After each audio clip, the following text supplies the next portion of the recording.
All right. We are live. What is up, folks at home? Got Jordan Hartman on here. He's nice enough to jump on here. He's still at work. He's a working man. So yeah, good stuff. So you work at Precision Sonar, right? Yes, sir. Yeah. Yep, we're up here in Benton.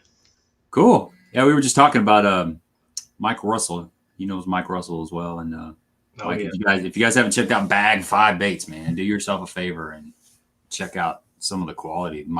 Mike's he does some amazing work on his crankbaits. You know, he does, and the thing that a lot of people don't realize is it's all hand painted, and he takes the detail like down to the T on how if a bait is not the exact same as the one he did before, he'll put it to the side and do another one.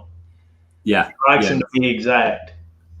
Yeah, he doesn't put a time limit on his baits. No, I was just telling you, you go over there and, well, Mike, you still painting? Yeah, but I'll be out here till 2 or 3 painting. I mean, he'll paint till, his hands fall off, I feel like.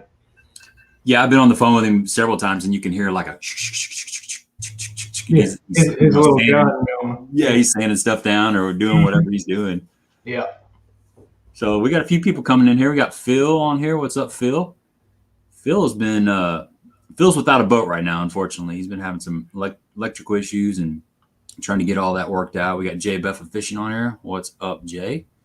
And we'll talk about a little promotion that Jay and Eric are running from Hawgz Custom Baits a little bit later after we get a few more people on here and get going. Sure.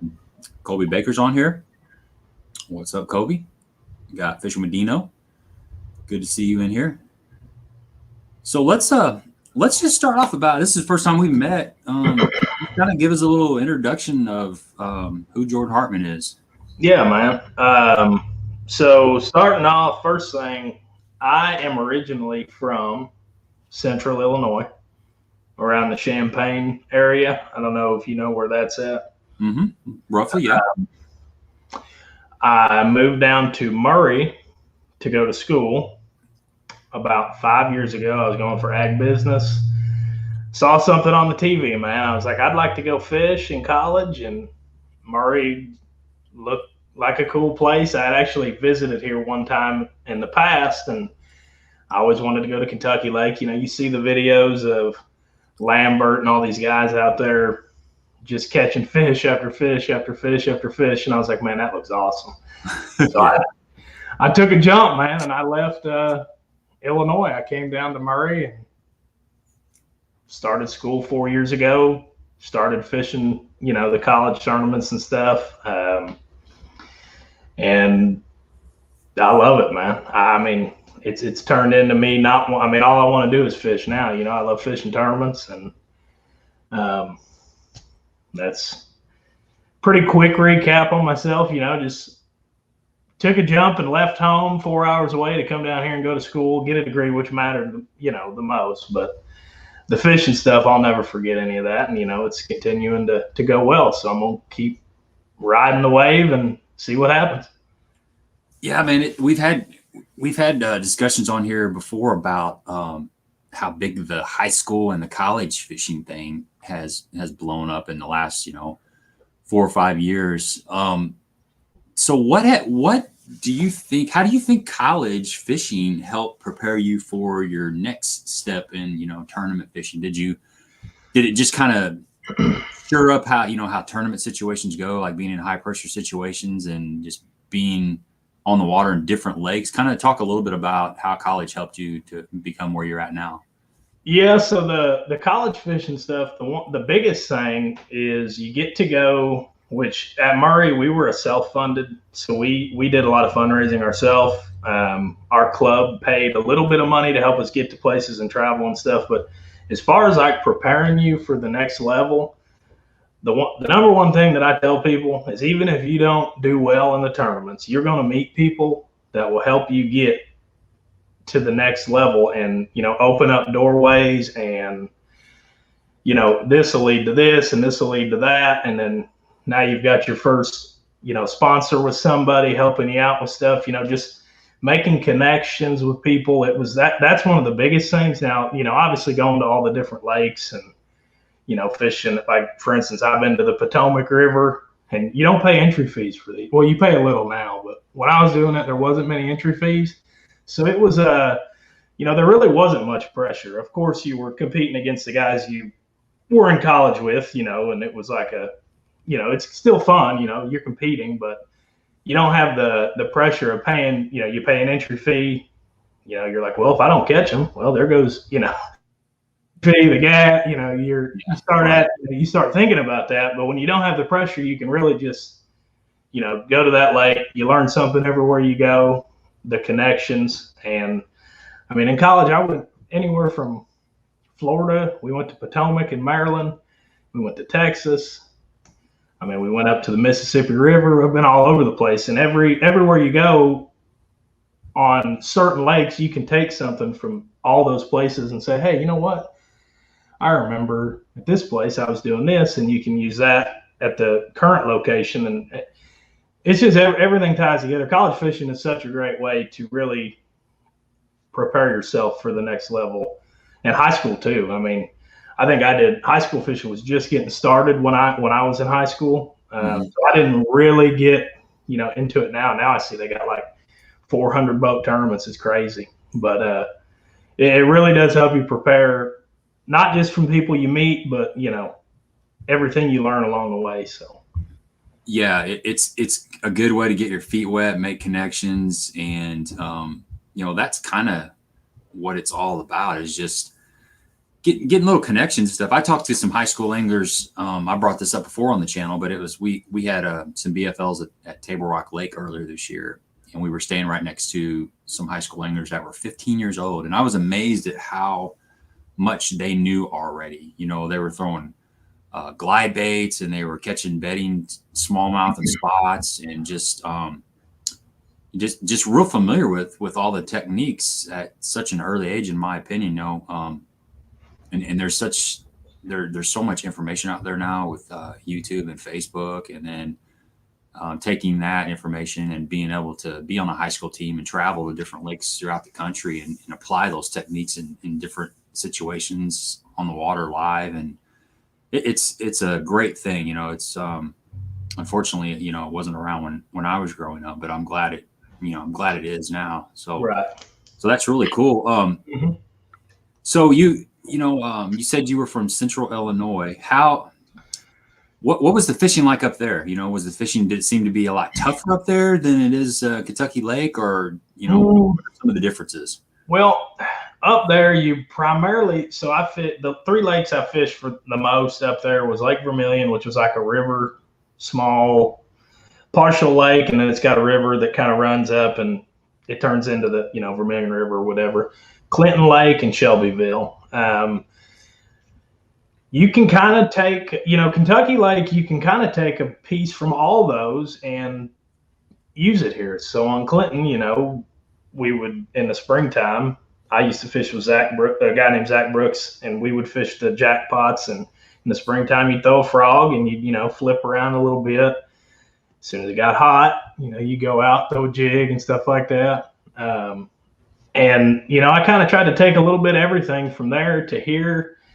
The difference is there's a lot more fish in these lakes, I think, Yeah. So you find an area here and you can kind of stay in that area all day and work on them. Up there, you catch one out of this brush pile, one out of that brush pile, two, but you're not going to sit there and just I haven't. Now on Egypt, I know you can. I've done that on Egypt. Yeah. But like up on Clint, you'll catch like a 5-pounder here, and then you have to go catch it's a little bit different, but a little bit of everything. Same as the college stuff, man. You take a little bit of every lake you go to, and I try to use it on anywhere I go. I always think of different places I've been and try to put the puzzle together. So. We got a question here from Frank. Frank says, "What's up, guys? And then, are you doing the BFL at Kentucky Lake this weekend?" I'm not going to be fishing it. What about you, Jordan? I will be. Yes. Good deal. I've got one. I'm fishing the Ozark division as well. I jumped in a couple of the BFLs this year, but I've seen you over there. Yeah. I just, I used to fish that division up until about 2 years ago, and the fishing got so tough out there that I kind of jumped out, and I saw the weights of the first tournament this year, and I thought, well, I'm going to try to jackpot a couple of those and jump in. Yeah. It was it was eye-opening how much the fishing has improved in probably 3 years. You know, it kind of started getting tough around 2018 is when I noticed it starting to get a little bit tougher, maybe even 2017. Yep. And it's gotten a whole lot better. You know, it's not where it was 10 years ago, but I think it's moving in the right direction. You know, there's a lot of the commercial fishermen have really put a dent in the Asian carp population. And if we could just get some grass growing down in that lake, I think it would really just take off. So what have you, what's your thoughts on Kentucky Lake right now? So my thoughts on Kentucky Lake is, so like if you go back to like March and you look at, say, any of the tournaments in March when they're running water, pulling current, I think so the lake definitely is improving. There's no doubt about that. There's shad in there. There's definitely more fish than we had in the last couple of years. But in the springtime, like in the Jeddah tournament, you know, everybody caught them. I think 50th place was like, what, 11 pounds? So it was something like that. It was crazy. I mean, there was a lot of limits, a lot of 2-pound fish being caught. And I'm not saying the lake is in bad shape, because it's definitely getting better. But when they're pulling all that water, it kind of puts all the fish in the same place. You know, that when they're all doing the exact same thing, I think the lake shows out. But like right now, we've got, you know, some fish still spawning. We've got some fish done spawning. We've probably got some fish hung up in between, and I'm sure there's a majority of them, or some of them, out there on the river, you know, set up deep. So we're having these issues with the lake where you had a couple bad spawns and you're missing some classes of fish. I think it's going to make it a little tough this weekend on people too. You're probably going to have to fish shallow and deep, honestly, to really put it together. I don't think you'll be able to do one thing and win. So, yeah, Mark Williams says Jordan was a hammer in Central Illinois too. So you left some roots back there. People recognize your name from back there. Yeah, I know Mark. Yeah, I've never fished Clinton or Shelbyville. I know in the Illini division, that's one of the lakes that they fish up there in Shelbyville. And I've heard it can be just like all the other, just Wren's notoriously tough at times. Shelbyville can be, you know, stingy at times. So it's kind of a good training ground for a good old fashioned grinder tournament. In case you run across that, if you grow up fishing some of these Illinois lakes, it can be pretty stingy. You know, like Galconda's pool can be tough at times, and you know, you're literally just fishing for 5 or 6 bites and all day. Yeah. Yeah. So like a bite every hour and a half is what you're hoping for. See, who is this? Let me back up here real quick.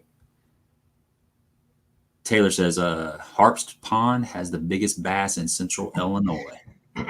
That's a really good friend of mine right there. We used to, man, that's how I started fishing. Me, him, and I see Buddy Stitt down there. We used to walk around in town, man, when I was in high school and fish the ponds.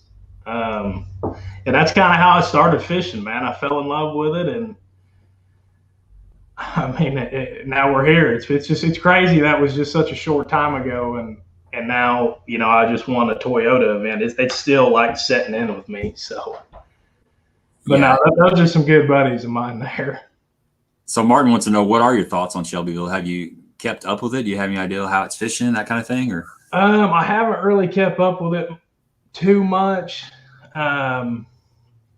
But I know anytime after the fish spawn, I'm out in the brush piles throwing a worm or throwing a swim bait. You could catch them on a swim bait out there in those brush piles. I know that. I've heard that the lake's getting a little better. I know it was tough when I was living up there. I don't know what was going on, but I have heard that there's actually been some bigger fish being caught, like some good fish coming out of there. So I think it's improving. I haven't spent much time up there, though, in the last 4 years. So, okay. Buddy says you guys used to hammer them in the Paris tourneys. Oh yeah, the Monday nighters. We used to have every Monday nighter. Is there a tournament every night on Kentucky Lake? Well, that was actually up in Illinois, in Paris, Illinois. I'm close to Paris, Illinois. Okay, gotcha. Mm-hmm. There used to be a little lake over there. It was tiny. It was probably the size of one creek on Kentucky Lake, but they'd have a Monday nighter on it, and it would always take 20 pounds, if not more, and Wow. it was fun. It was a little hidden place. I think it's kind of got fished out now, but it was fun while it lasted for about 3 years. Yeah, it's hard to keep a secret, man. So I know. guys out there in YouTube land, how's the audio and the video looking? It sounds good to me on my end. So just let me know if you hear anything weird. Caleb says he's hopping in the Shelbyville BFL in a couple weeks. What's it like? So you kind of just touched on that. Good luck, Caleb. You going as a co-angler or as a boater? Let's see. Frank says he watched my video with Stephen Bargy. It's pretty cool. I was there for that tournament. Yeah, that was a good tournament. It was a frustrating tournament because I had the fish on that I saw to do a whole lot better. Let's just put it that way. That's kind of part of fishing. It's tough. Okay, it's tough to get bites sometimes, but then when you have the fish on and you lose them, sometimes that, I don't know if that's worse than actually not getting the bites or what, but either way, it was a frustrating tournament. I'm glad Steven got third place. I got to, net all his fish for him. So I felt like I contributed something to the good solid finish. Steven's tough out there, man. What's that? Steven's tough on the lake. Yeah, him and his dad both, man. They're both good sticks down there. Mm-hmm. Yeah, it's when you have a tournament where you get the bites to do really good, and you know how hard it is to get into that position, and then you kind of let it slide by. It's kind of it boils on you for a little while. It hurts. You go to sleep, but then you wake up and you start thinking about it again, and it goes away, and then it comes back again, and you're like, God, because you don't know when you'll have that chance to be right there again. So, but you just got to keep fishing, man. The more you fish, the more you put yourself in those positions to do better. That's right. This guy 1960 says Shelbyville will be a deep bite soon. It's probably still. I wonder what the water temp is up there. It's probably been a little colder, because we've had some cold days here for, beginning of June, end of May. So I'd imagine it's probably still pretty cool up there as well. I went to Cedar Lake, which is a small lake over in southern Illinois near Carbondale. I was over there yesterday, and I saw 77 to 78 degree water temps. Water temp? Mm-hmm. That's about a 2,000 acre lake. So I would say Shelbyville's got to be somewhere around that. Yeah. So I think the last, I don't know, there'll be some stragglers that still pull up to spawn, but I think the last major wave's already happening. Happened. That's just my opinion. You never know. Yeah. But last year I caught fish with bloody tails in July, the first part of July. Not a lot, but I did catch one or two. Right. So there'll be some that stretch it out for sure. Okay, Martin says everything's good on the audio. So before we go any further, let me make a little announcement. So Hawgz Custom Baits are a local company. They pour really good soft plastics. And they're offering a discount right now. Let me go ahead and put this little ticker up here. So if you buy 4 bags from Hawgz, you get one free. And that's running from June 7th to the 11th. And if you use the code #THMJune21, you can get 5 bags for the price of 4. It's all custom poured stuff. They have stock stuff, but if you have a certain color that you're wanting to get poured, you can get in contact with them. You can go to Facebook. Hawgz Custom Baits is on Facebook. Get a hold of them and let them know what your ideal is, what bait you're thinking of. They've got several different styles of baits. It's good quality plastic. I've been using some of it for the last 3 or 4 months. So if you're interested in that promo code, go ahead and jump on and try a different bait that you haven't tried. And if you're looking to restock, well, now's the time to restock because you get a free bag. So check them out. They're going to be running that for another week. I guess it's kind of a Father's Day type special or something, but check them out if you have not. So let's jump back up in the comments and see what else we got here. I'm going to kind of leave that running right for a little bit. As soon as I get these comments taken care of, we'll dive into Chick because I'm really curious about how that all went down. Yeah, Jay left the Hawgz comment here. Okay, Doug said he was just down on Kentucky Lake. It's auto treed. he said he just got back from Kentucky Lake, headed to Palmy this weekend. I've never fished Palm de Terre. It's just one of those lakes I haven't fished. I'm usually going to, I got Truman next week, and then or the end of this week, and then Lake of the Ozarks and Table Rock, and I've never made it up to Palmy or Stockton. You ever fished any of those lakes, Palmy or Stockton? I have not. Now, I used to live with a guy in college that fished Palm de Terre. He fished a little. He's from St. Louis, so he fished a little. If it's the same lake, it's in Missouri, right? Yeah. Yeah. Okay. So yeah, he fished in the summertime. He would catch them cranking out there on those, like, I think he said, like, in submerged trees maybe, or underwater islands or something along the lines of that. But I know he had caught some fish. I don't know if you ever heard of him. His name's Jason Shaw. Jason Shaw. No, I haven't heard of him. He fishes. He used to fish at Murray, and then he fished that club over there in Missouri. But he always talked about how he loved that lake. So maybe I need to go over there sometime. Yeah, I know. I got several of those lakes I need to go check out. Kobe Baker says, hey, you should get Trey McKinney in one of these lives. Kobe, we had Trey. No, actually, we had Trevor. I think Trevor is Trey's cousin. So Trey's he's a younger guy, and he's been having some really solid finishes. So maybe I'll look into that, Kobe, and see if he'd be interested in coming on this live.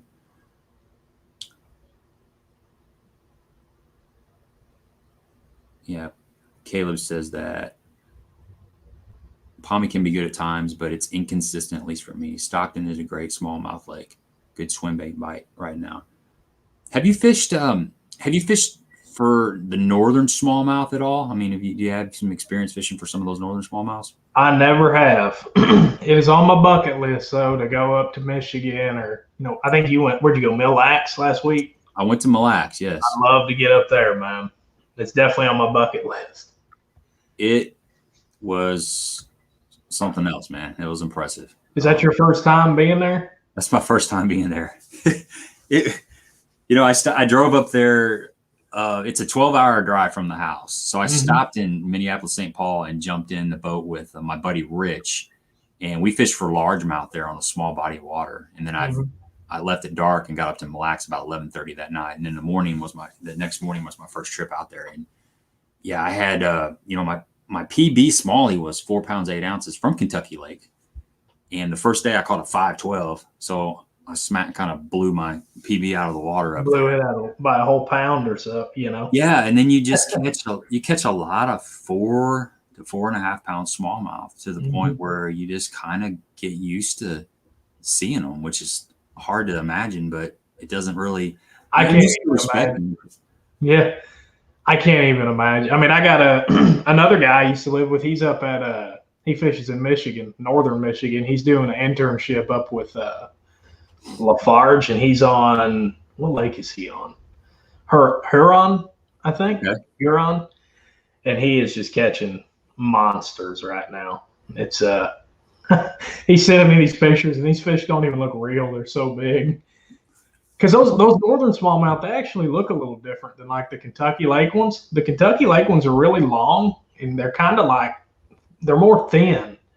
But those northern ones are just short, and they look like footballs, man. They're blown up.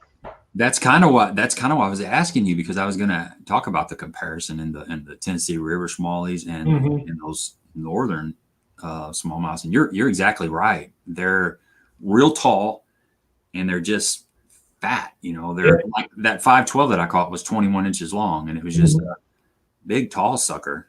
And, and they got small mouths. They have a lot smaller mouths than the Tennessee River largemouth. You can really tell a difference. Do they fight any different than what you like? Can you see? I feel like the ones on Kentucky could possibly be stronger because they fight the current, but at the same time, I've never been up there, so I don't know. I think they are. I think they are. I think these smallmouth fight, or the northern smallmouth, at least in Mille, they seem to fight more like a bluegill kind of, where they use their body. They kind of turn sideways. You get a lot of the head. Oh, yeah. And it's more of a solid pull, and they don't jump near as much. It seems like the Kentucky Lake smallmouth, they really dog, and they take off a lot, and then they want to come out of the water a lot. Oh, yeah. So So yeah, there's a difference, not just the way they're built, but I think the way they fight. Right. I guess the river does have something to do with that. Yeah. Jay says they smashed them on Palmy this weekend. 24 pounds, 747 kicker, fishbeck and carver. Woo. That's pretty solid back. That's strong right there. Anywhere you go. Yeah, no kidding. No kidding. Darius says he went to St. Clair, and it was crazy a couple of weeks ago.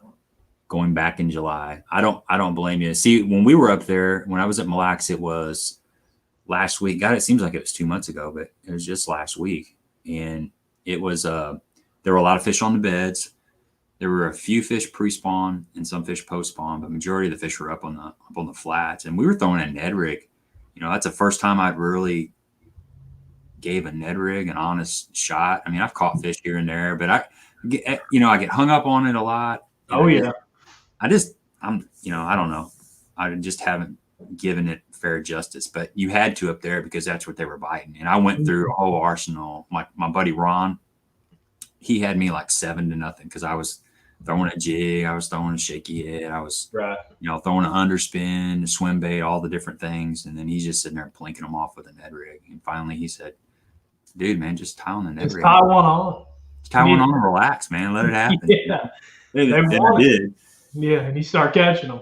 He started catching them. So that's what was going on. But he says later on in the summer, like late July, August, September, when they move back out, you can catch them on a 3/4 ounce football jig. Mm-hmm. Just kind of like the same thing as fishing like a hard head. You just cast it out and reel it in real slow. And he said when they hit it, it just feels like you hit a rock. They just stop it. And, so it's a completely different way of fishing. They'll get there's a mayfly hatch that's getting ready to happen. Mm-hmm. And that's when the topwater bite will get good. And they throw those little hair jigs, like a 1/8 ounce hair jig, a black marabou hair jig. Yep. So you can catch them on that. Mm-hmm. So I'd like to go up there and experience it sometime in the late summer to get from that, that football jig bite, man. That sounds fun. Oh yeah. Let me see here. Here's an interesting question. How about a comment from each of you on the co-boater etiquette? Your videos are a good example. So we'll let you talk a little bit about some of the experiences you have, the and the etiquette and all that kind of stuff. Yeah, man. So personally, I've been really lucky. Every co-angler I've had has been great. Now I'm the type of guy, I want my co-angler to catch fish. For instance, at Chickamauga, my co-angler was going in leading, or he was in third, I think. Third, or maybe he's in second or third. I told him, I said, it's going to be a better day if we both have 5. So let's go ahead and get it over with. And he caught his limit. I caught my limit. And then we just went fishing the rest of the day. So I like it better whenever, and especially ledge fishing, I mean, as long as they're not blatantly throwing up above the front of the boat, I want them to catch fish because they might fire up the whole school and then you might catch a 5-pounder. I mean, so I told him, I said, yeah, go ahead. I mean, there's enough fish, at least ledge fishing, that, if he catches 5, it's not going to hurt me because, I mean, we're throwing into a group of, 40 of them. So right. You can catch 40 on one cast. And then the other way I look at it is if you're fishing shallow and your co-angler catches one behind you, well, he deserves that one because you missed it. So I want my co-angler to catch fish. If everybody's jiving, having a good day, it makes it a lot easier on everybody. It's a lot more fun that way. I don't like getting, I don't know. I just like to have fun with it. So that's me. Yeah. I see, I'm similar to that. I always want to have fun because it's a day in your life. It's a day that you won't get back, and you're fishing, you're doing something that you love and you're passionate about. And there's the competitive side, of course, but I think it's real important to have good chemistry in the boat and make it the best day because, some days it is tough. Some days you don't go out there and whack them. So if you started off the day with like a bad vibe, it's just going to make that day even worse. And sure, you're not going to communicate. It's just going to create a bad experience. So I think one of the most important things is just to communicate with your boater. I'm speaking from a co-angler side, obviously, but just just try to make a friend for the day, and Yeah. try to judge them, because there's all different kinds of people out there fishing tournaments. When I first started fishing BFL as a co-angler, I thought everybody was on the fish, and you're just going to be around fish all the time, and that's not always true. Everybody's out there learning, and fish are fish, man. Fish change all the time. You cannot, fish are just being fish. They do whatever they want. So yesterday's pattern can be gone.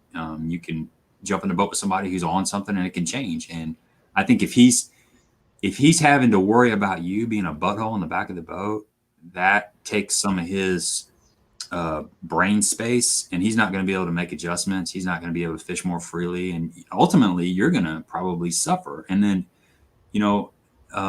if you're a co-angler that's casting up in front of the boat, say your boater puts the trolling motor on spot lock and he's retying, next thing you know, you're firing over the front of the boat.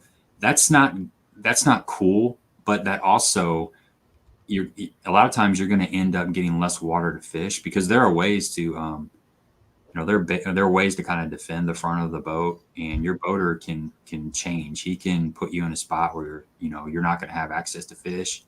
So just be cool, just be courteous, and go out there and have a fun day. I've had pretty much every boater I've had has been really good. I've had some that were a little bit more difficult to fish behind because of their pattern. Say if you draw a guy that's fishing a square barrel and he's covering water and he's 10 feet from the bank, that's he's parallel on the bank. That's his best cast. He's the boater. He paid more and he's got more time invested. So you just kind of got to wait for your shot to catch a fish. Usually if you keep your head in the game, there'll be a chance or two throughout the day that you're gonna be able to catch a fish, or you'll have the opportunity to catch a fish. But then there's been most of the boaters are just jig fishing or worm fishing, where you're out, like you said, ledge fishing or something, and you got, most of the time you got just as good a chance to catch the fish as they do. I mean, unless they're fishing in an isolated stump or the sweet spot on a little ledge. But bottom line is, the faster they get a limit, probably the better chance that they'll loosen up and maybe help you get on some fish. And I think most boaters, they want their co-angler to have a good time. They want them to catch fish, and because everybody walks across the stage, and it's a good time for everybody.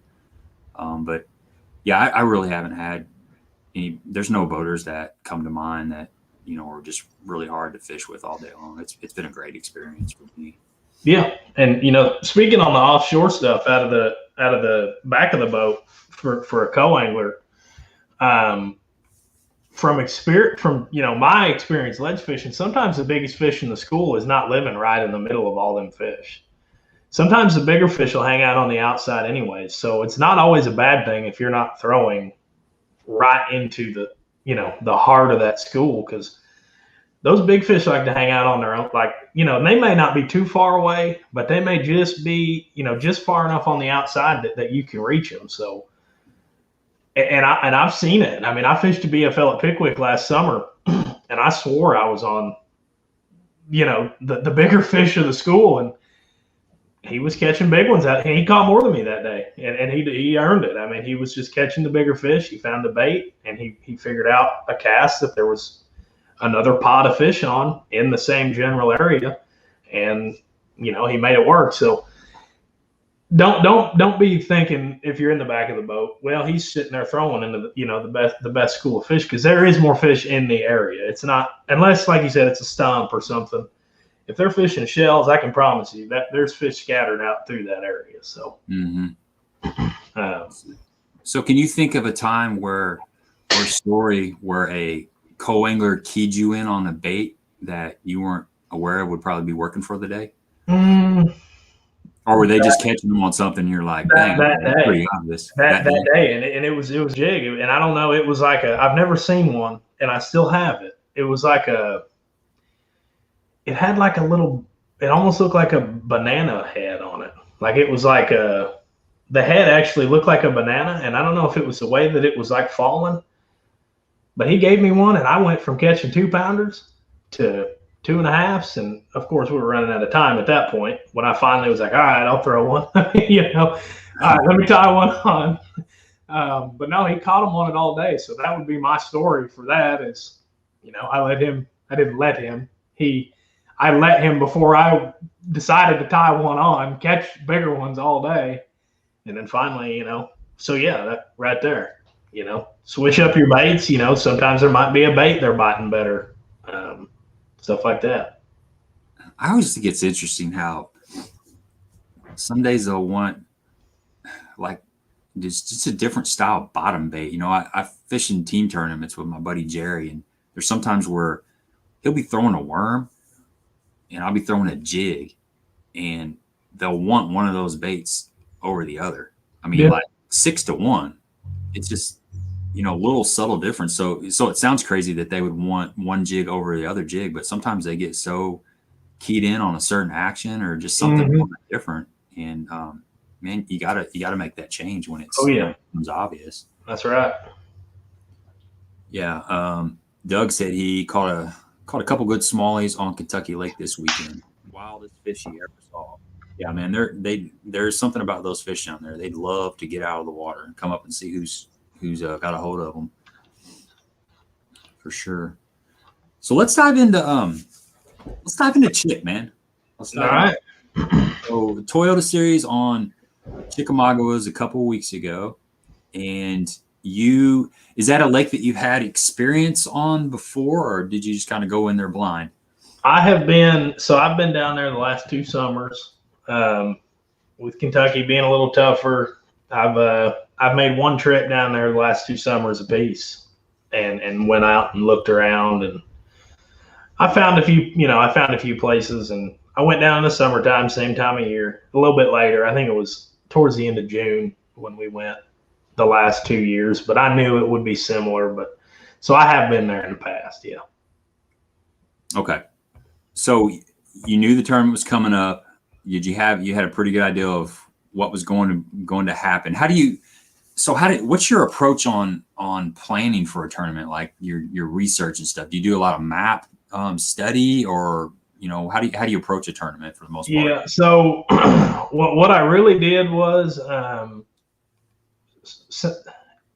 to save me from driving all the way to Chickamauga, I actually went to Pickwick the weekend before and looked around, and I saw enough fish out at Pickwick the weekend before the Chickamauga tournament to know, okay, there's probably going to be enough fish out here to do this offshore, just basing it off of that. So I mean, what I typically do is I've got my places that I know they get on, community holes, call that for a reason. They get there every year.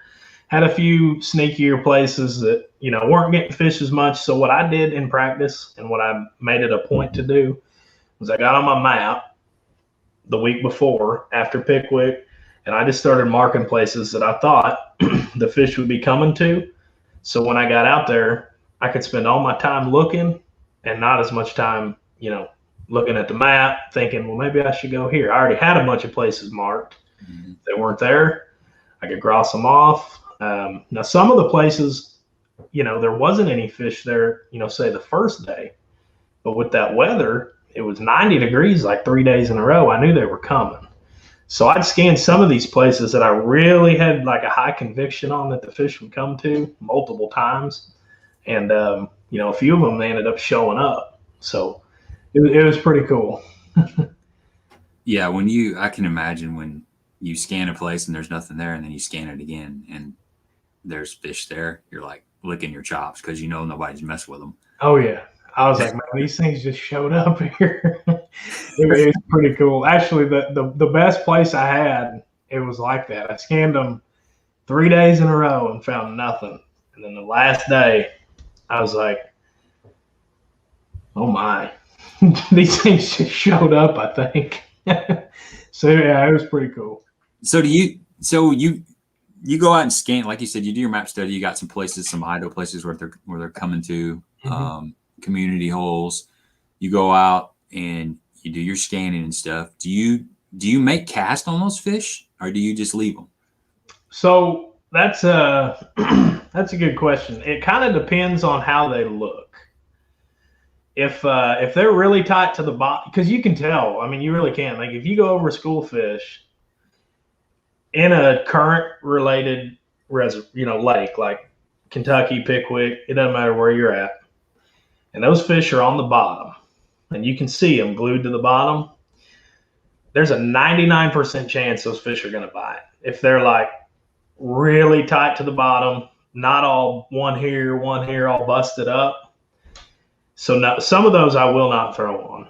Now, if they look like they've been fished for, I'll throw at them just to see, because there's some schools that'll eat a hair jig. There's some schools that won't. Some schools will eat a swim bait, some won't. And I don't know if it's the way the current moves the bait through there that makes them like certain stuff, but every school's a little different, angle-wise. So it's not just you find the fish, you catch them. There's a lot of different things that I take into consideration when I'm looking and practicing. But the biggest thing is, like I said, unless I can tell that they've been fished for, I won't throw at them until the tournament, usually. You know, unless it's like I'll look around and don't see nobody, then I might stand up and throw something out there for right. That's right. Yeah, man. Hey, those places are hard to find and hard to keep to yourself. You don't want to cut your own wrist. Jay's got a question for you. He said, "Was watching the MLF guys this week driving you crazy? Was your success a spot or more of a pattern? And any of those guys on the juice?" Watching the MLF guys is definitely making me go crazy because I just miss those bites, man. It's addicting.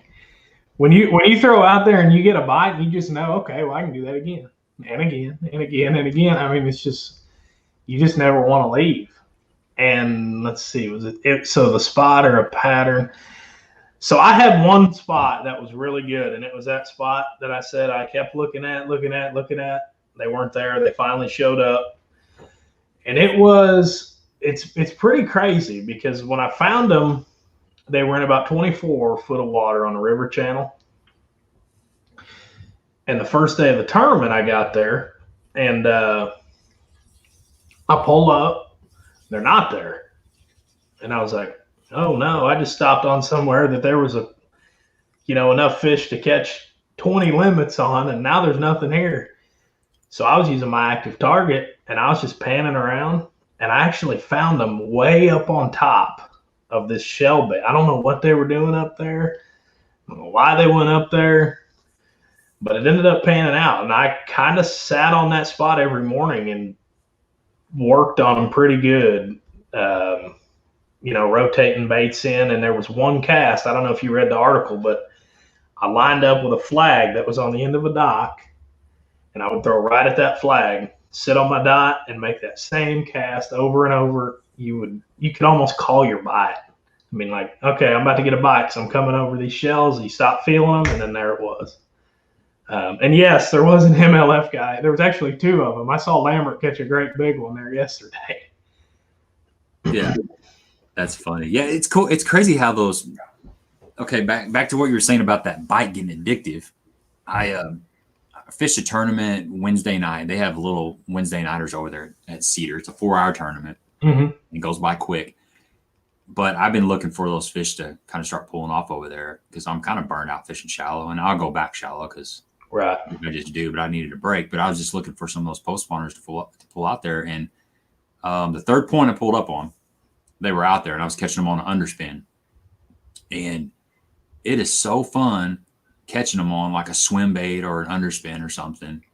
And, I caught we probably caught 12, 14 fish, something like that in a short time period. And then they kind of shut off. Mm-hmm. Then I went back there Sunday.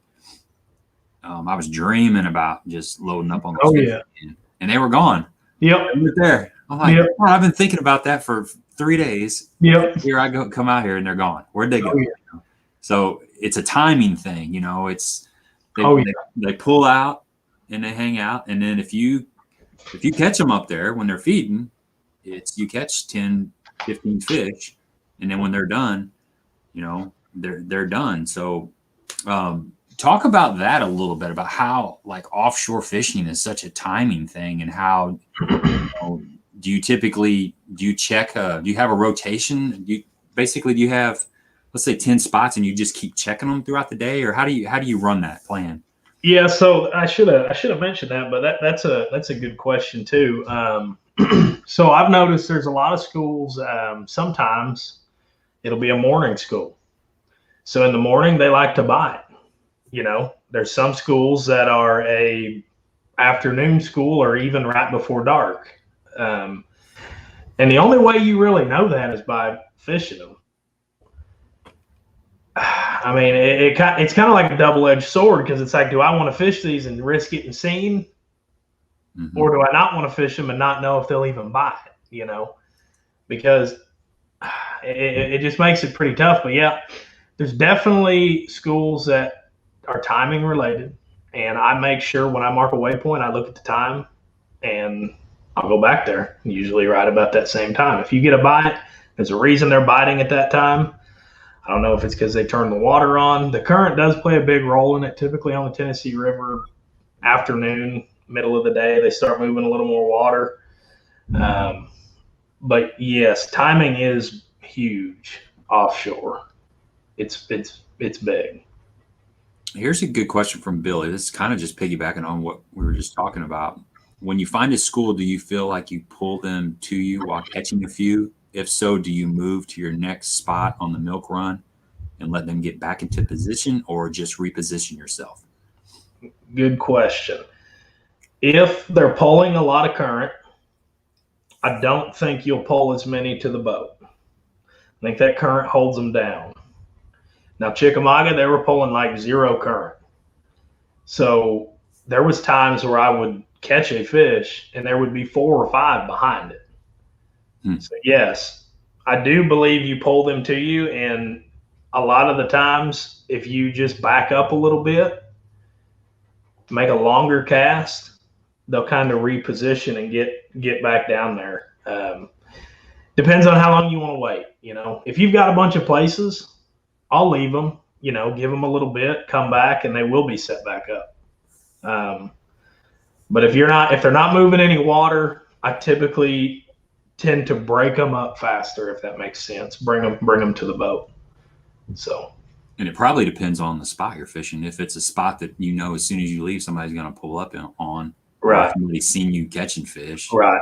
You might need to play a little defense. Oh, yeah. Yeah, and the other thing, Billy, is it also depends how shallow it is. So if you've got a ledge that's 15 foot, you know, people think 15 foot, that's, you know, you're fishing a ledge. But in reality, 15 foot is shorter than, you know, that's 3/4 of the length of a bass boat. So it's not that deep, you know. So if you're fishing a ledge, it's only 15 foot deep. Chances are that fish is gonna, you know, there's gonna be multiple fish following that to the boat, regardless if you see them or not. So I think the shallower schools definitely break up easier. They definitely have more followers. The current plays a big role. The more current they're pulling, I think the tighter they stay packed up. And then the clarity of the water too. If it's really clear water, you know, they're going to follow, you know, more than if that fish gets out of sight after you hook it. So all three of those things really play into that, I think.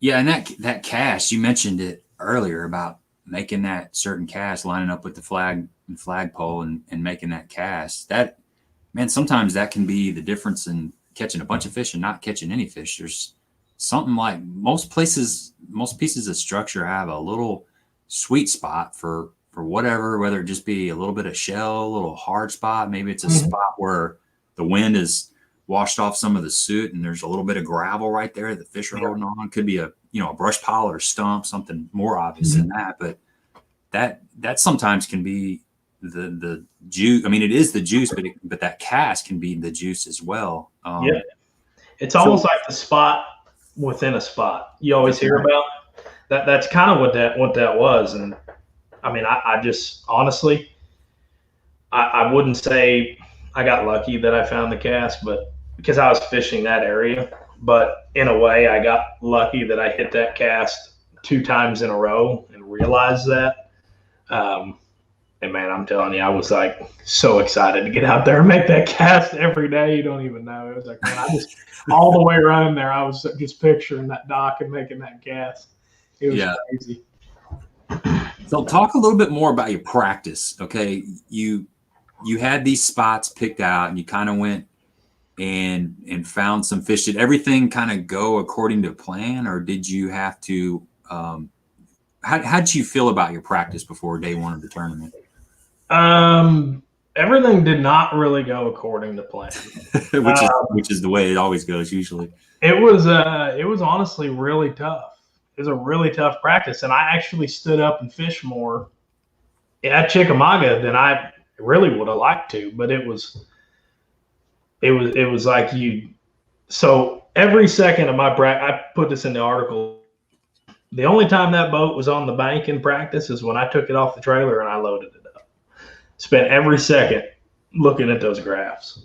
I was going to fish offshore and either catch them or I was going to zero, but I knew the fish were coming. I'd rather be fishing fish that are coming to me than, fish that are leaving. And I felt like the shallow fish were there to be caught, but I looking at the weather with the 90 degrees and stuff, I figured a lot of them fish were going to pull out.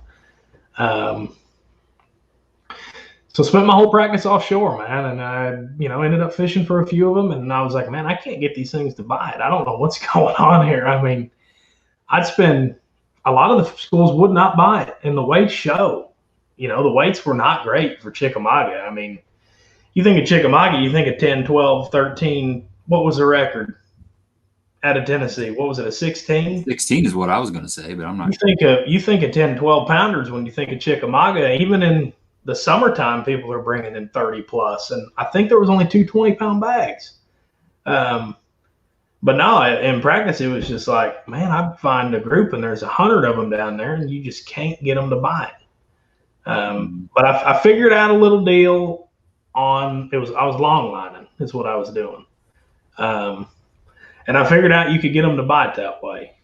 So I felt a little bit better about it after that, but I still wasn't sure.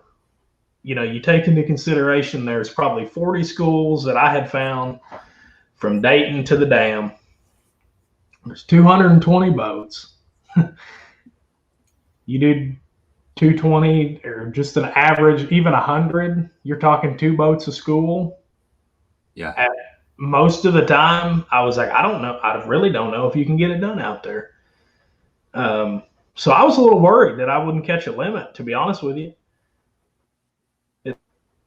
The first day I had 18 pounds in 40 minutes, and I was like, okay, I guess these ones will bite, So it was practice was tough, man. It was one of the tougher practices I had for a ledge tournament, because typically you find a few places that you don't think you're getting fished as much, and I didn't really have many. I had like 2 places I didn't think were getting fished, and turned out the last day, Joseph Webster was fishing one of them up at the dam, and I was like, well, no wonder these ones didn't bite yesterday, because he's been, Yeah. So it was tough.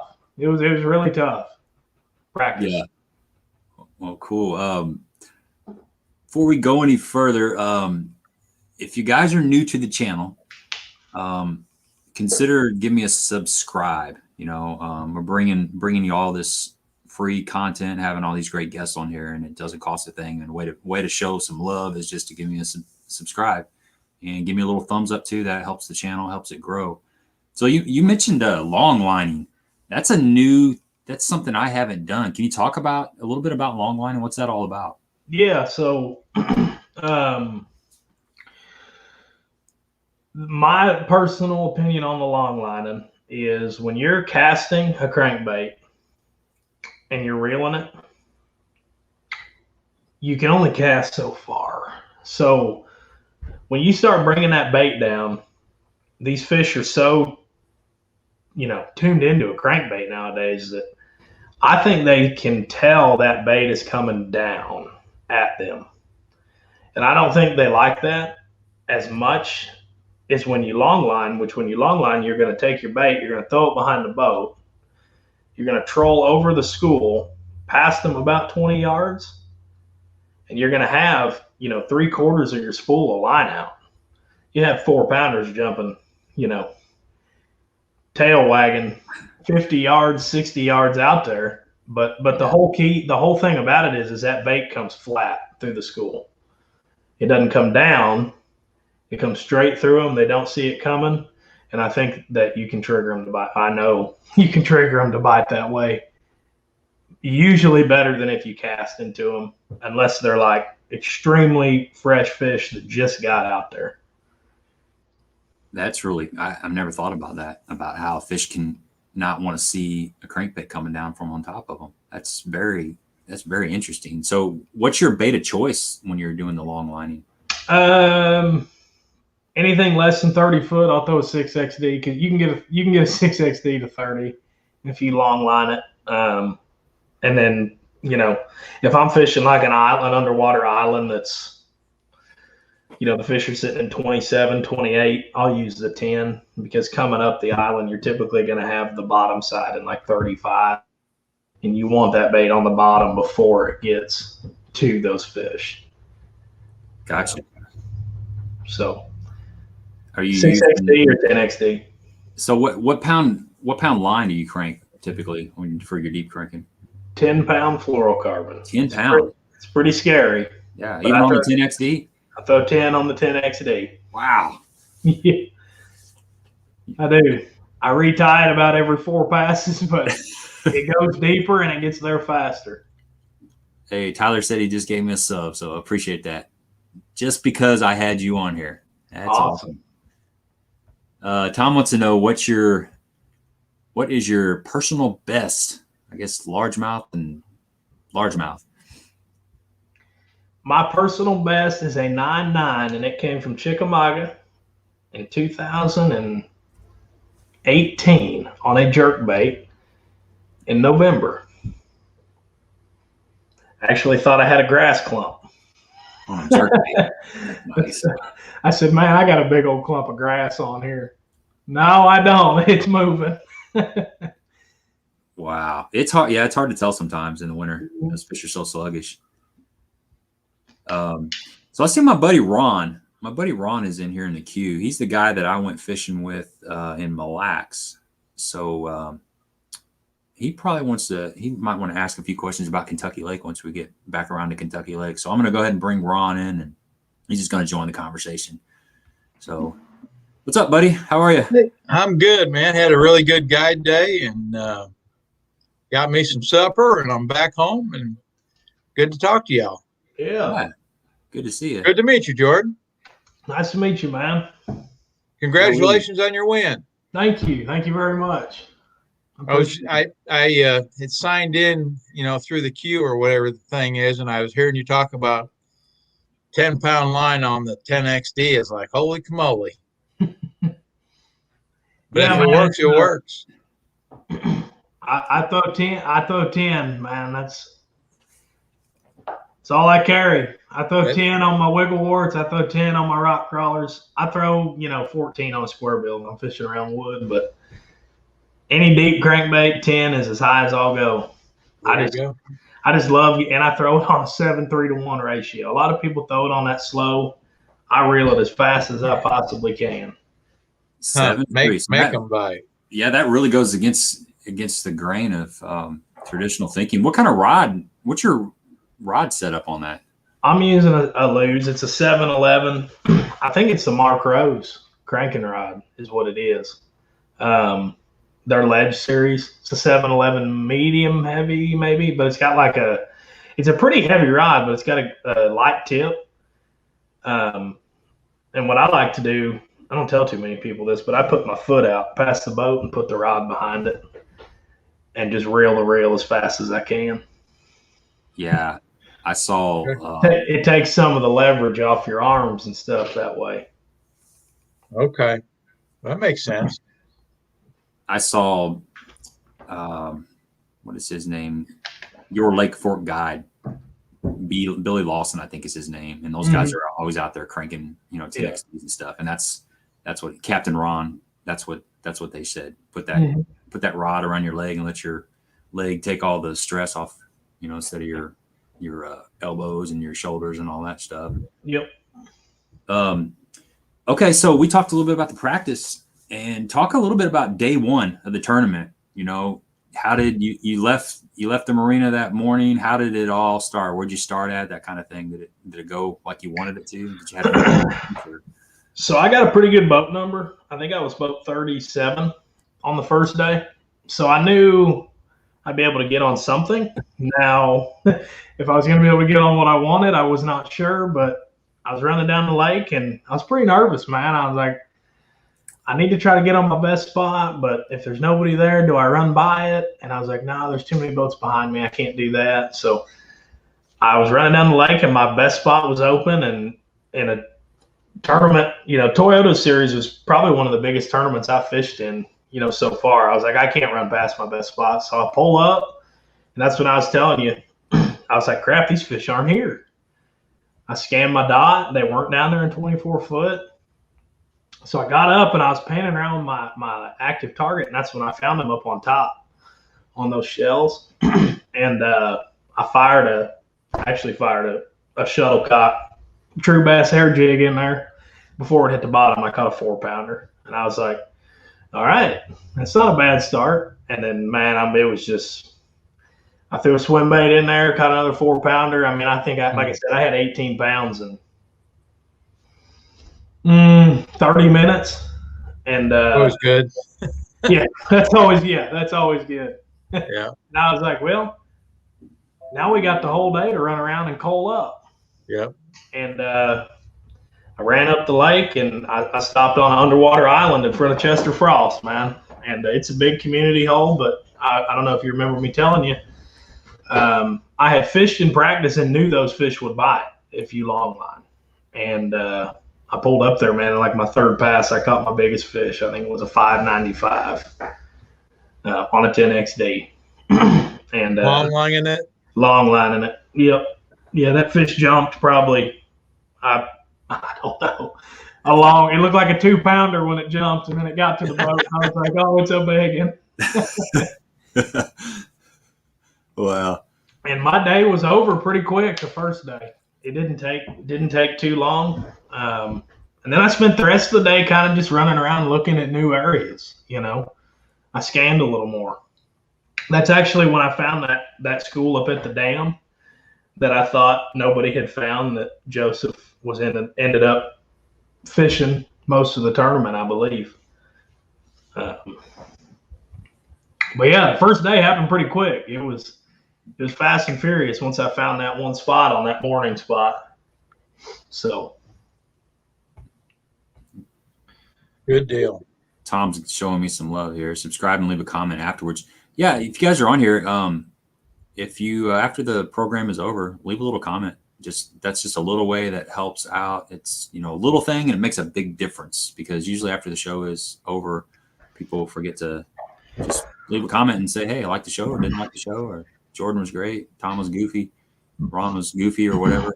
Any little comment helps. Tyler here asked, how deep will you long line? Yeah.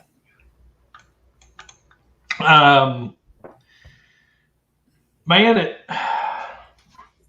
it doesn't really matter, honestly.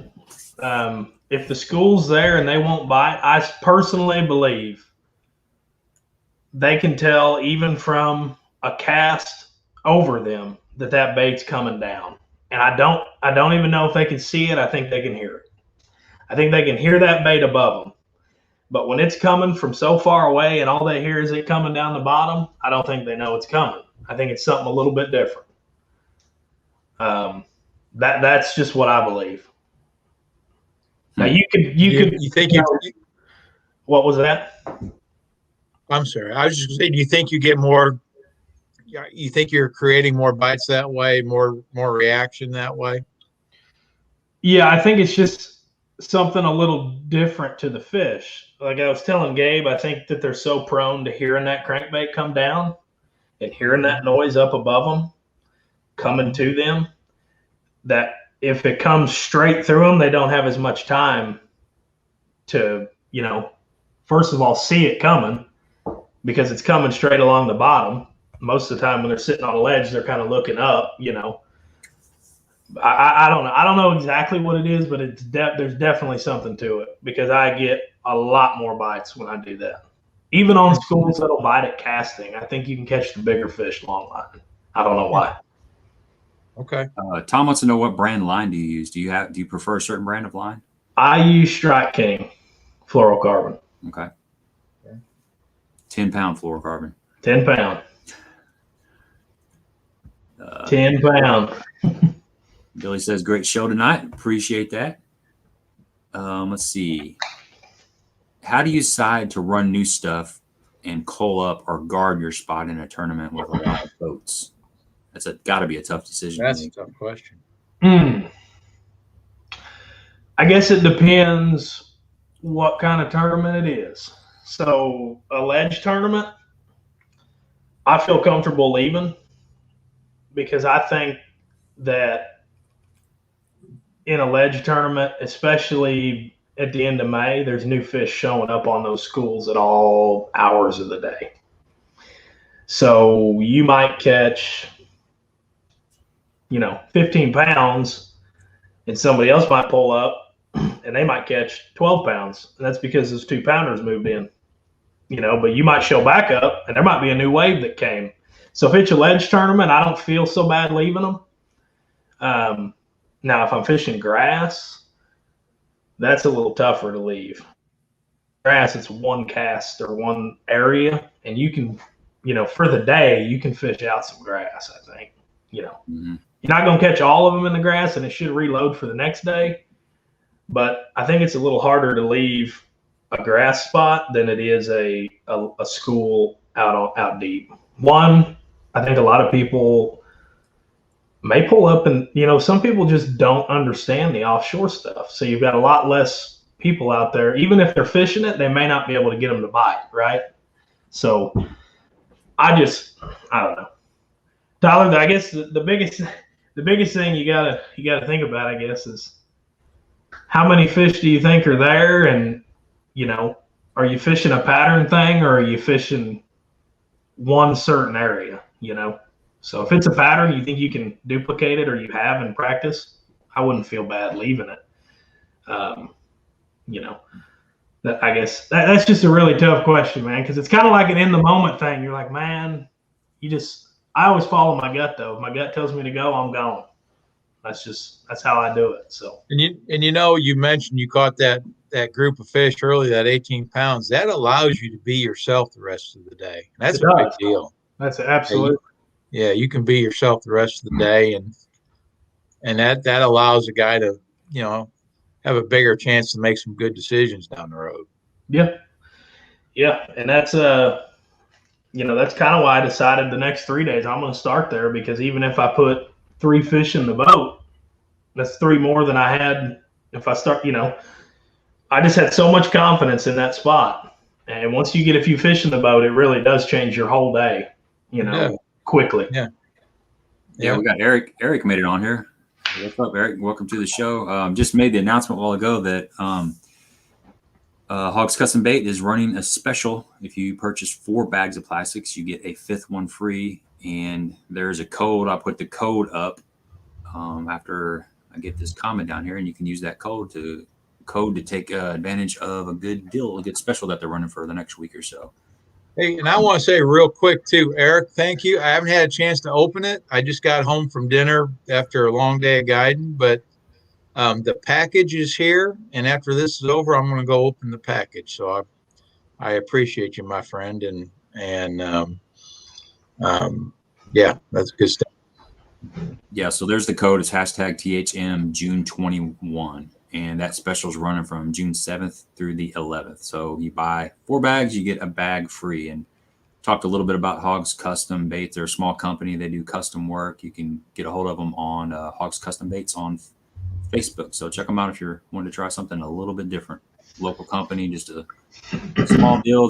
They do great work. They customize colors. So if you got an ideal, shoot that ideal to them. Give Eric a call, and they can take care of you. So day 2, how did day 2 go? Talk us through day 2.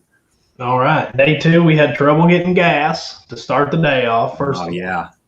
I don't know if you guys had any gas shortages where you were, but we avoided it. Thank goodness. Yeah, I was hearing about it. Yeah, I know it was happening in certain places. So anyways, day 2, I was boat, because they reverse it. So day 2, I'm thinking, well, now I'm boat 170, and I'm gonna have to worry about getting on somewhere. So I'm really nervous day 2, especially going out leading. I guess I wouldn't say I was nervous. I was more just ready to get out there and fish. But in a way, I was like, man, I hope somebody's not sitting there. And you should start thinking, you know. But I take off, man, and I run down the river, and I see my one of my buddies was fishing it. He was sitting there. Now he had fished it the first day a little bit. I know he did. We had talked about it, and I had a pretty good feeling he was going to go there. And that's just how the boat numbers work. You know, we both found the fish. The first day I beat him there. The second day he beat me there.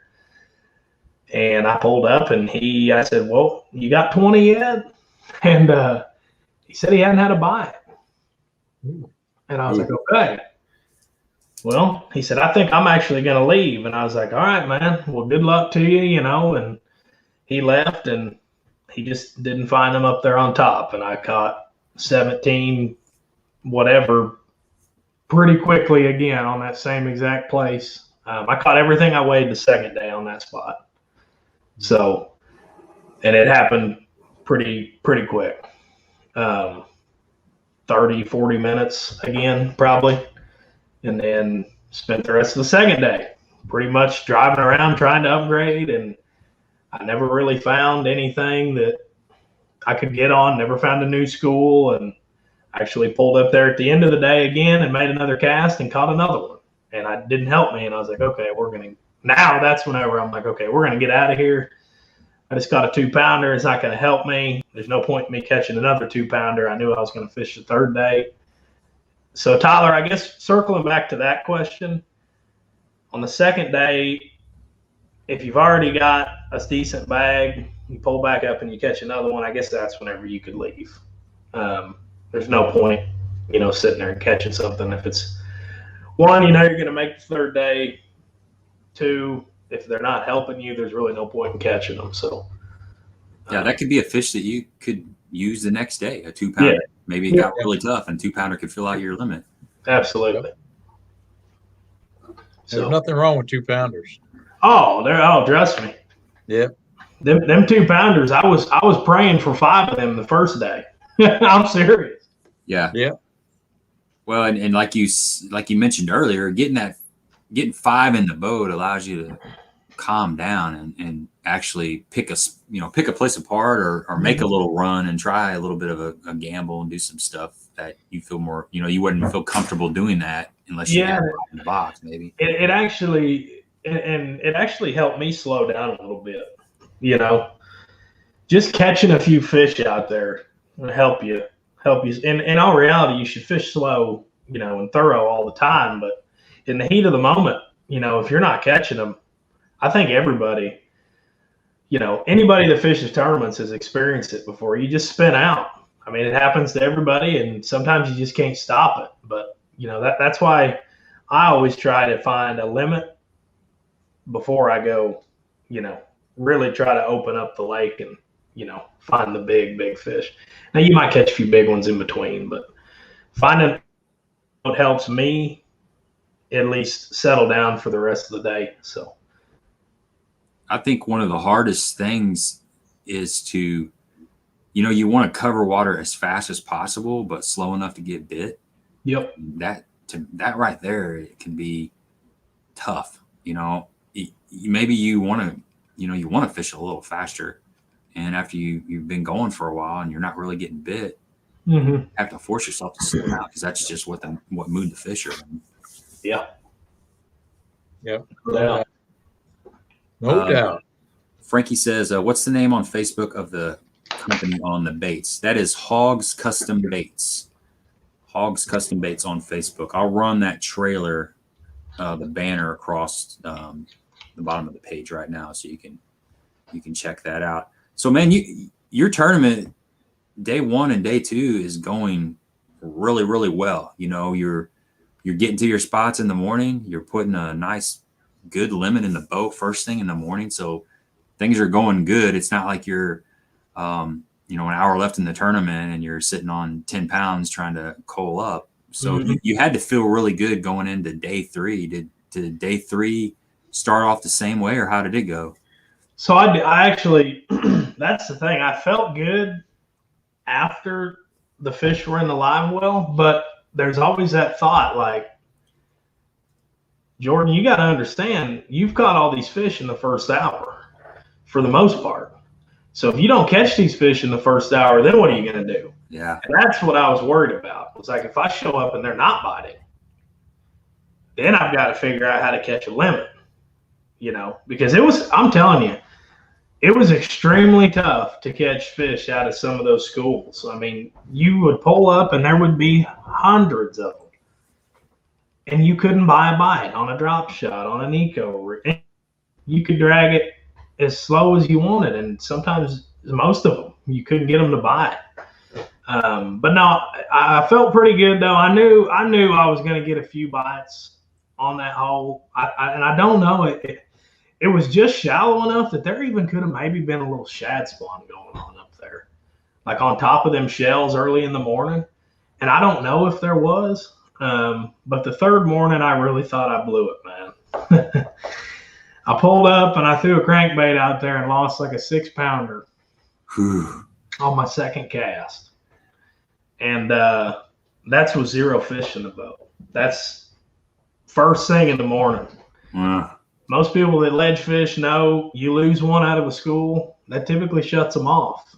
And not just the fit. You didn't just lose a keeper. You lost better than average, way better than average fish. Yes. Yep. Biggest one I had saw all week. And blew it, Then I thought that was it. I knew that I was I think 3 ounces out of first and 3 pounds above third.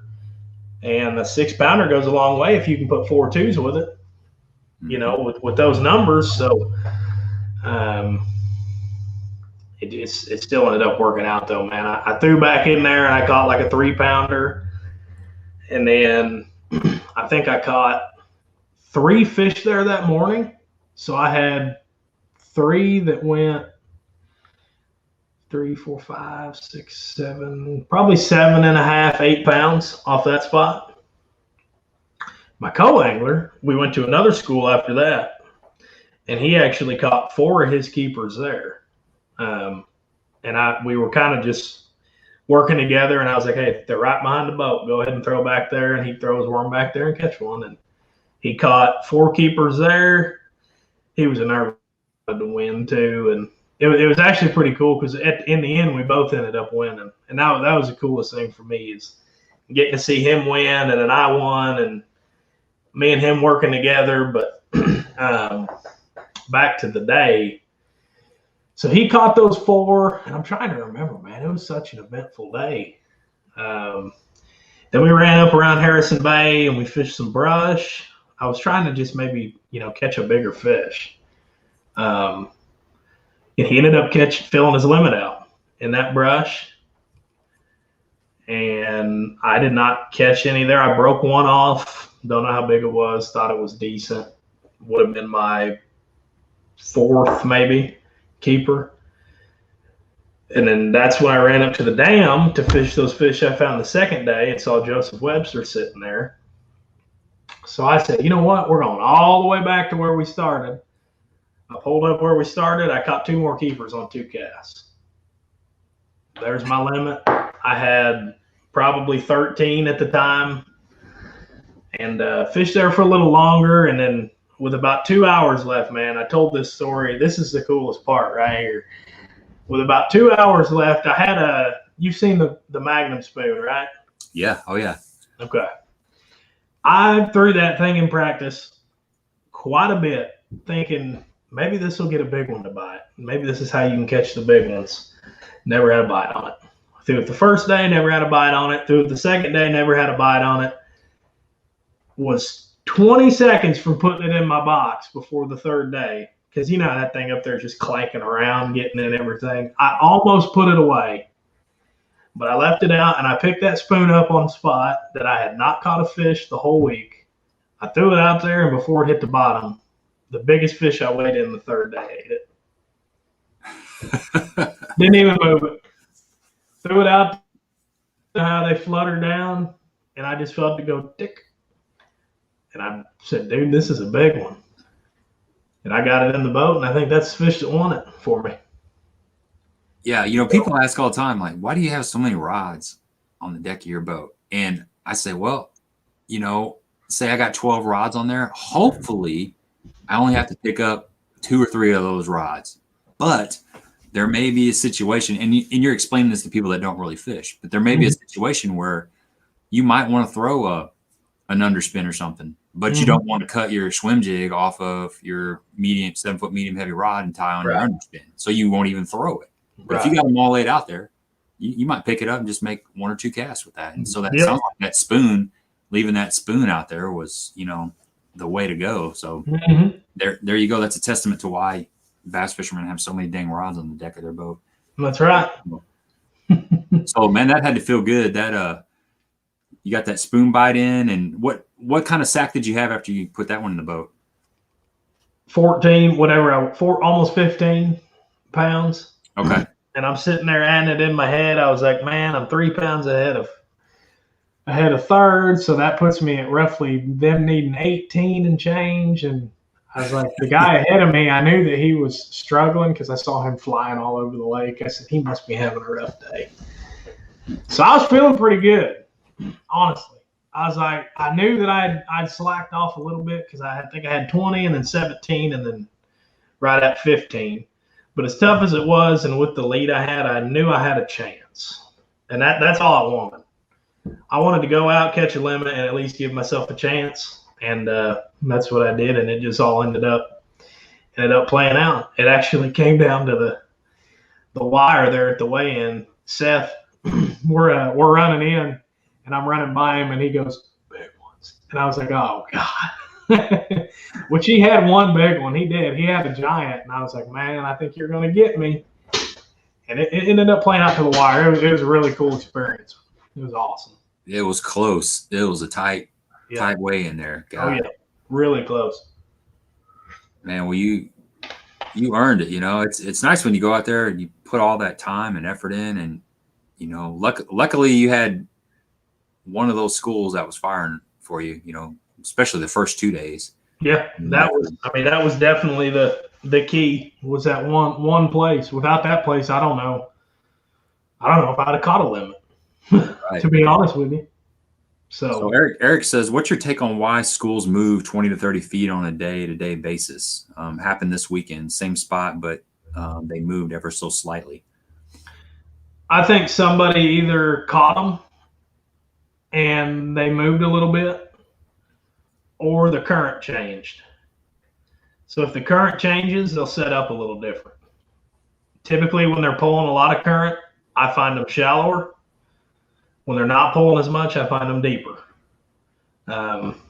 When they've been caught, they'll adjust, like you said, 20 to 30 foot typically, and that could be in a circle anywhere, 30 foot left, right, forward, but they'll be in the general area. But I think the current positions them different depending on how much is coming through the lake and pressure. If they get fished, they'll move a little bit, and that's typically when you can catch them. I'd be interested to know if when you found them again, if they bit, because that's typically, if they've relocated and grouped up again, they kind of get, like, I guess you could say, dumb again. You can catch them pretty good. So. Okay. So guys out there in YouTube land, if you got some questions for Jordan about offshore fishing, you know, rods, reels, baits, all that kind of stuff, this is a good chance to ask those questions. A question that I had is, do you have a certain bait that you start out with when you pull up on an offshore? You've graphed the fish and you know they're there, and if you do have a certain bait, how do you make the decision, or why would you throw that certain bait and start out with that certain bait over something else? I always throw a jerky J with a scrounger first. Okay. I think it's the most accurate representation of a shad there is, even over a regular swim bait. I think just the way it moves, I think it triggers fish to bite. And I think it triggers big fish to bite. So that's typically the bait I'll throw first, because a lot of times the biggest fish in the school at the time will bite pretty quick. You typically catch the biggest ones, at least on the TVA. you'll catch the bigger ones first. So I like, and that bait, when you hook one on it, they're not coming off. It's got a good hook. So I just want to make sure if a big one's going to bite, I want to get him in the boat. So I choose I actually throw, it's a Picasso. It's called like a Sujan head. Yep. And then the Jerky J. Okay. So what's your setup on that? Rod, reel, and line. I'm using a Lose. I think it's one of the custom lights. I can't remember exactly which one I'm throwing on it, but I throw a 6-2-1 or 6-3-1 Lose and a 7.6 heavy 20-pound line. Is it a 7'3" rod? 7.6. 7.6. Okay, yeah. Gotcha. Yeah, I got a bunch of the custom lights by Lose. I like Lose rods, and most of my reels are Lose as well. So I'm kind of familiar with the custom light series. They're really smooth. They are really sensitive. They're a little bit, especially the Magnums. They're a little bit heavier, rod for a little bit heavier power. Say, a medium heavy mag obviously is going to be a little bit heavier, but so that's kind of an adjustment you have to make. But super sensitive. So you start out with that Jerky J, and if they're not hitting that, what kind of adjustments are you going to make? If they don't bite the Jerky J, typically I'll pick up a jig. Because if they're not going to eat the Jerky J, I think they're keying in on something else. So I'll throw, that jig, which reflects more of a crawfish or a bluegill, depending on how deep you are, I guess. So I'll pick up the jig, and then typically going back to the long line, and that's the last thing I'll do. If you can't get them to bite, I'll do the long line thing, and that's typically the last thing that I'll throw. The spoon, I throw that. It kind of depends. That'll scare some schools. The spoon will. You can actually throw that into a school of fish, and they'll just all leave because it'll scare them. So I try not to throw that first. That's normally a last resort thing too for a big one. But so the Jerky J, the jig, then I'll, circle in a hair jig and, the whole nine, the whole ledge, everything. The whole arsenal. Yeah. Everything, man. Shaky head, big worm, drop shot, and eco rig, they will bite something.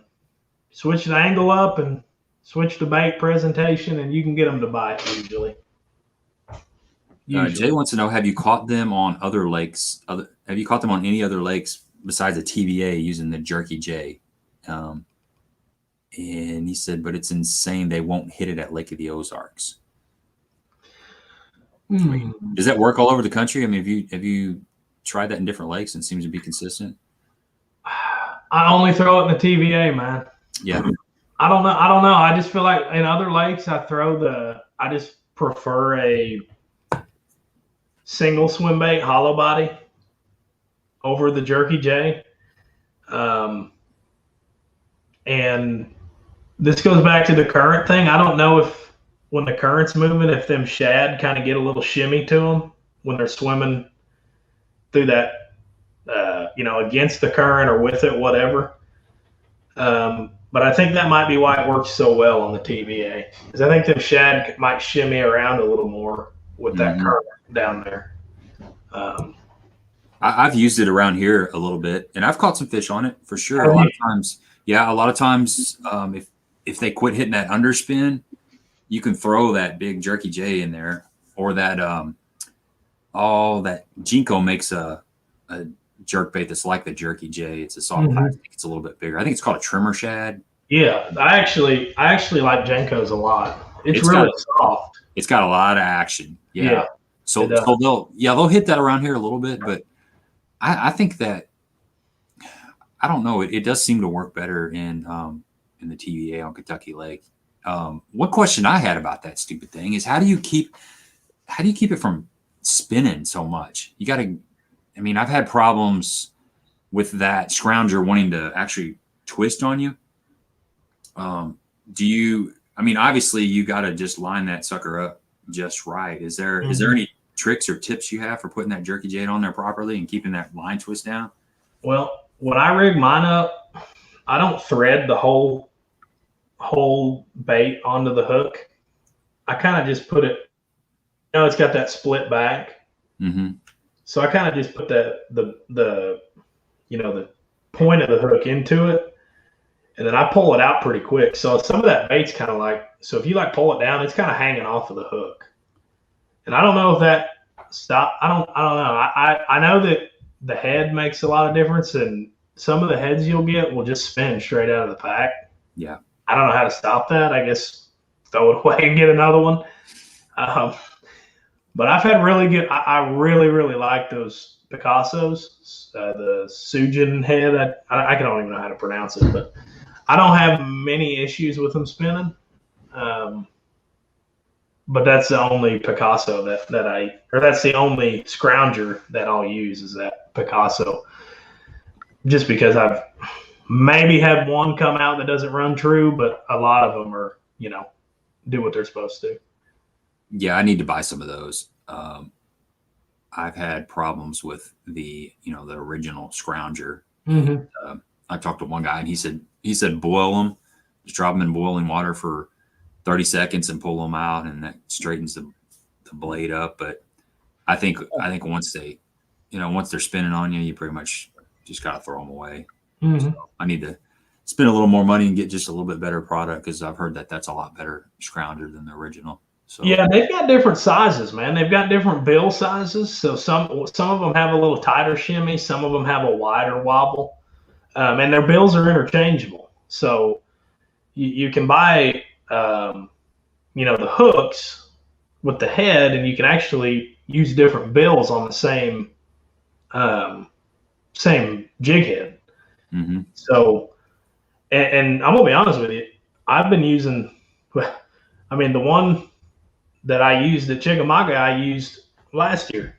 The paint doesn't come off of them by Picasso at all. I don't know. It's just the best Scrounger I've ever thrown. I've had zero complaints about it. So I'd try some out. Yeah, I will definitely, because I think that's something that they don't see a lot around here. Doug from Auto Tree wants to know what weight Scrounger, and does it depend on the depth? So how do you figure out what weight and all that stuff?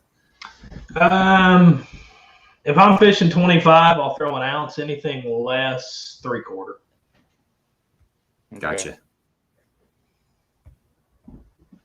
So here's Chasing Little Green Fish wants to know, with regards to Kentucky Lake ledge fishing, what would you do when the current is off and you have high skies and no wind? Because this always seems to happen to me on Derby Day. Man, no kidding, dude. Yeah, that's what happened. Yeah. So honestly, those fish spread out, right? Don't they typically spread out when there's no current on a ledge? Yeah, they'll be all suspended up in the water column, and man, it really depends on how much of a conviction you have that you can catch them out there. Because if it was me on Kentucky and the state it's in, and it was high skies like that, I'm going to the bank and I'm fishing a frog on shade this time of year. Yeah. High skies with no wind is not a good time. Oh yeah. The way it is now, if it was me and you're out there and you're not having any water movement, I'm at least going to the bank for a little bit, because you can take advantage of the shade this time of year. So now, but if you have a conviction that those fish are there and that they are there, I would try that hair jig out, because it's a really good bait when they're not pulling any current, because it kind of gets up and then falls, and those suspended fish like it. And I would try an eco rig. That's a hair jig, guys. Yeah. You wondering what that looks like? That is a hair jig by Cumberland Pro, but there's a bunch of good ones out there. Mm-hmm. I've got a different hair jig question. The smallmouth on Kentucky Lake, which you see a lot of now in tournament results. Mm-hmm. Have you thrown the northern version of the hair jig on Kentucky Lake? And what I mean by that is a 1/16 to a 1/4 ounce marabou jig with a little #2 hook, something that they throw a lot. St. Clair, Mille Lacs, Great Lakes. I have heard from some college anglers that they have thrown that quote unquote hair jig down at Kentucky Lake and caught some fish on the East Bank. Have you ever thrown that? I have not. I'm sure it would work, especially with the water getting really clear on Kentucky now. I think that could definitely work. I typically stick to a ball head and a Kitech and a jerk bait if I'm fishing for smallmouth out here. Okay. Mark wants to know, what's your jig choice? I use, so when they're not pulling any current, I like to use living rubber. So I use the Strike King. I think it's the Jordan Lee comeback jig. It's the brown and purple one. I really like that one because I think that living rubber, when they're not pulling any water, has a little bit more action than a regular jig. And when they are pulling current, I'll just use a Strike King football jig, just 3/4. And I like to stroke it high and fast off the bottom. You can switch up your trailers. Depending on how much water they're moving, I'll use a menace grub or a rage crawl. The more current they're pulling, I'll use that menace because it's going to fall a little faster. If they're not pulling much, I'll use the rage crawl because it falls a little slower. I think it gives them a little bit more time to react to it. So, okay, so you'll use both of those as stroking trailers, the rage crawl and the menace. Yep, I'll use the menace when there's higher current because when you're stroking it off the bottom with the current, it'll actually move a lot further than you think. So with the menace, it'll come up and go down a little faster. With the rage crawl, it'll kind of just paddle its way down. So, okay. So what, as far as colors, what colors do you recommend? So I like brown and purple, and my favorite color is chartreuse, green pumpkin, and blue crawl all together. That's my favorite color. That sounds like a breakfast smoothie. There's a lot going on there. Oh, they like it. You take you take that moon juice from Strike King and put it on the back of that. Yeah. Better hold on. That's good to know, man. That's good to know. So stroking that jig, is that something that you need to see those fish up off the bottom, or does that make a difference? Do you just fish it like that all the time? If I'm fishing schools, I'm stroking it. Mm-hmm. I think you could just get them to react a little better to it. And I mean, you can catch more fish faster. If you're dragging it, I just get it going, get it into them. They'll bite, if you get them biting, just get it to them as fast as you can and stroke it around. They'll bite it. So, yeah, that's cool. So what about a worm? You fish a worm a lot out there too? Depends. I fish a worm more in the brush. If I'm throwing a worm on a ledge, I'm typically throwing like a big stand-up shaky head. Yeah. With a big trick worm or whatever on there. Awesome, man. Well, cool. So we covered the chick tournament, and you ended up winning by it was a close first place, but well deserved. So congratulations on that. That's pretty awesome, man. Absolutely. Congratulations. Thanks very much. Let's pivot a little bit before we get off here to Kentucky Lake, because a lot of guys on here fish Kentucky Lake or are curious about Kentucky Lake, and we touched on it a little bit. So you won the Jetta Marina in March, is that right, this year? Yep. I think it was. I can't remember if it was like right at the end of March or the beginning of April. I think it was right at the end of March. Okay. So how did work us through that tournament that day? How did that go down for you? Well, I was on my way back from Dale Hollow, the second Toyota, and my buddy said, "Hey, the water's coming up. You want to fish the Jetta?" And I was like, "Yeah, go ahead and sign us up, man." So we we went out, and I knew they were pulling a lot of current, and we just went fishing. And that was the same deal, man. We were running down the lake, and I hear all these people saying all these big fish are coming down in New Johnsonville. I can tell you, 4 out of the 5 fish we weighed in came north of Ken Lake. We stopped on a spot in the morning and we blasted them early. On that day, we caught some. We're fishing current breaks, shallow current breaks. We caught some on a DT6, caught some on a trout, a chatterbait, a swim bait, and actually an A-rig. And then, yeah, we just fish current breaks all day. When they're pulling current in the springtime on Kentucky Lake, you need to, I don't care if you can see it or if it's an underwater current break, those fish are relating to it. So that's one thing that you need to be, or I would always be looking for.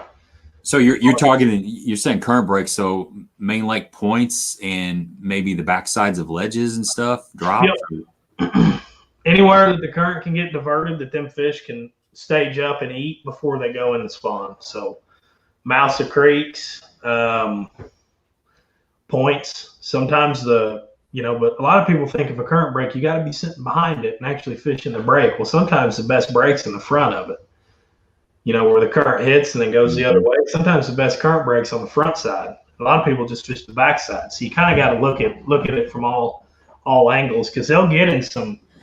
I mean, the place that we caught them in the morning, that morning, it was a pretty small spot. I mean, if you didn't get your bait, right into that one little area, it was kind of hard to catch one right there. So, yeah, that front side stuff. I do a lot of trout fishing. Well, I used to do a lot more than I do now, but a lot of times you'll see trout sitting in front of a rock, not behind it, and because there's a little eddy that's created here. I got to address this little comment here by Cody. He's kind of being a smart aleck. He's fishing the Truman event as a co-angler. That looks like some dock talk to me, man. I'm not buying it. Yeah. So, okay, Daniel wants to talk a little bit about river bars. Just talk. I mean, what is a river bar? How do you find them? What do you look for? What's key to holding fish on a river bar or ledge or a bar, I guess. Shell, right?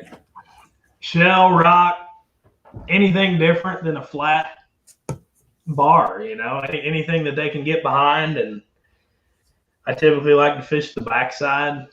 I think there's a little bit less current on the backside than the front side, so I think they can sit out there a little easier. But it's just going fishing. That's not something you can scan. You kind of just got to go out there and put the trolling motor down and fire whatever you want to catch them on around, because when you hit them, I don't think it matters what you're throwing.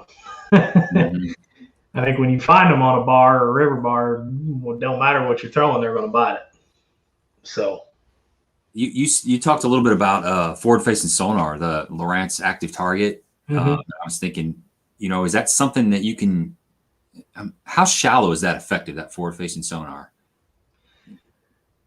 You can definitely use it to your advantage. So there's a couple places where if they're pulling current, they'll sit behind, some stumps. And you can't so much see the fish, but you can see the stumps. So you can tell what you're throwing at. And I think it's better up shallow for fishing targets rather than seeing fish. But you can definitely use it still, even up shallower. So, yeah, Ron on here, he just got the active target on his boat, and he's been up on Mille playing around with it. And a little funny story that happened while we were up there fishing, we found some fish on active target, and they were kind of relating to this rock edge, and we're casting our Ned rigs. We got the boat on spot lock, so we're both on the front deck casting forward, and we catch a wall, and Ron catches a walleye, and then we catch a rock bass. We ended up catching, I don't know, 10 fish or so off this little school, and each couple fish that we would catch, you could see less fish on that forward-facing sonar. It's like we were just plucking them off.